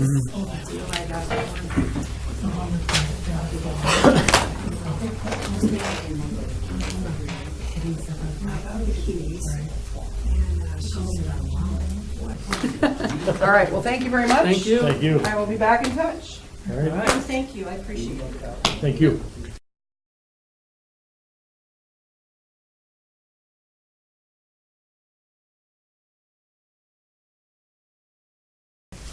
So, the St. Regis Resort District, the board has asked me to come down and ask you to approve an encroachment application. So the resort district in St. Regis, we want to put up next to where the cemetery is, the resort district, we want to pay and have installed a radar sign, kind of like the one in Lakeside. So it would say, you know, you're going 40 and the speed limit's 35. So we want to put that in. It, of course, is in the right of way. And so we did all of this work and we filled out the application and I sent it in because I had talked to them several times on the phone. And then they called me and they said, well, you can't sign the application. The resort district can't. The commissioners have to because we're unincorporated. Oh, So we don't have authority to do anything like that. So we're asking for you, so I filled out the application. So we're just asking for your signature. And then the other thing, there's 2 things though on the application. One is the radar speed limit sign, which would be up next to the cemetery. And then the other one, where originally we were told we didn't have to, they just would do it, but then it turned into this bigger deal. So you know where the coffee shop is? And we have that new asphalt path that they put in the asphalt path now. Well, right past the coffee shop, they put that asphalt path right on the road. So there's no green belt, in between the path and the road. So it's just this big, all the semi trucks are parking there. oh, So they're just parking right on our path. And so the DOT, they recommend that we put 3 no parking signs, one with an arrow going this way, an arrow going this way, and then an arrow pointing out. But again, we can't sign for that. So those are the 2 things on the application, and the resort district is just hoping you guys would sign it. So will the signs say by penalty of law or It's the DOT signs. $50 fine or? I don't know. Yeah, it's the DOT, because I asked them, I said, well, do I need to pick out a sign and submit to you what what I'm thinking, and they said no. For no parking signs, they do it. So it's their supply. So I don't know exactly what they would. They usually don't put a fine thing on it, because sometimes the fines adjust in the, like when I would write those kinds of tickets in the code book, the judges will, every couple of years, set a new fine. So one year it might be $70, next year it might be $85. Okay. And so Right. they don't usually put The fine on it. and then to be a regulatory or enforcement sign, in Montana, they're either black and white, like our speed limit signs or one-way street signs, or the really super enforceable ones are red and white, like stop. So Right. the no parking can either be red and white, that means they're enforceable, or black and white. But if they just put like a yellow one up there, well, that's not, It's neither. it's just a recommendation or caution. No parking, caution. I don't know, so maybe we So- should ask that they Well, were, if it's them doing it, they know. they know what they can do. I can't Yeah, request any. they'll probably be red and white. Okay. There'll probably be a white background that says no parking. Yeah. From here to corner or whatever it says. Put down there a flashing stop sign at the off ramp coming from. Coming the other way? Yeah. I know. Yeah. Yep. Well, the number of trucks on that, you Yeah. know, either they aren't sharp enough to drive up to that truck, turn around and park, or they're too lazy to walk down and, you know. And it's they closer. park- And they park wherever the hell. They do. You know, Yeah. Tell them to park at the OK Cafe, that's where a lot of guys park. Yeah. And I think those speed limit ones that says how fast you're going, I mean, it gets your attention Yep. to, oh, yeah, I gotta slow down here. Well, and that, I've that done that. spot right there, the reduction in the speed limit, we've talked about that quite a few times. It's kind of hidden, you know, you don't see it until you drop over that hill, and then you're going too damn fast Right. anyway. Yeah. Because you've been coming into town that Yeah. fast. that- Roman knows that one. Oh, yeah. Yeah. He was at my accident. Well, I'll make a motion that we sign the application for the resort board for the signs. I would second that. All in favor of the motion to sign the DOT permit for the resort board, say aye. Aye. Aye, any opposed? Excellent. So, how about, if you want to sign it, I can, then I'll take a copy and give it to Casey. So I think you just need to sign it in one spot. I was just looking, I did this like a couple weeks ago. So we need to sign and date, and you can take a look at it, of course, it's, yeah. Oh, just one signature, not all three of us? Nope, just one. Oh, I okay. think would do it. Just make sure you don't have to have you sign anywhere else. Do they charge for that sign yet? We'll have to pay for the no parking. No, for the. Yeah, the resort The district will regular- pay for it. Yeah, it's about $3,500, but they think it's a good expense, you know. That's probably about the only thing that's gonna work, I mean, because guys can sit there and write a ticket, and then as soon as you leave, someone else is doing it again. Different truck driver. Yeah. Do you think you need to, on this environmental checklist preparer, it didn't say, do you want to sign like above me or something maybe, Okay. just in case? And will the traffic signs, will they be multilingual? Yeah, like Russian. Yeah.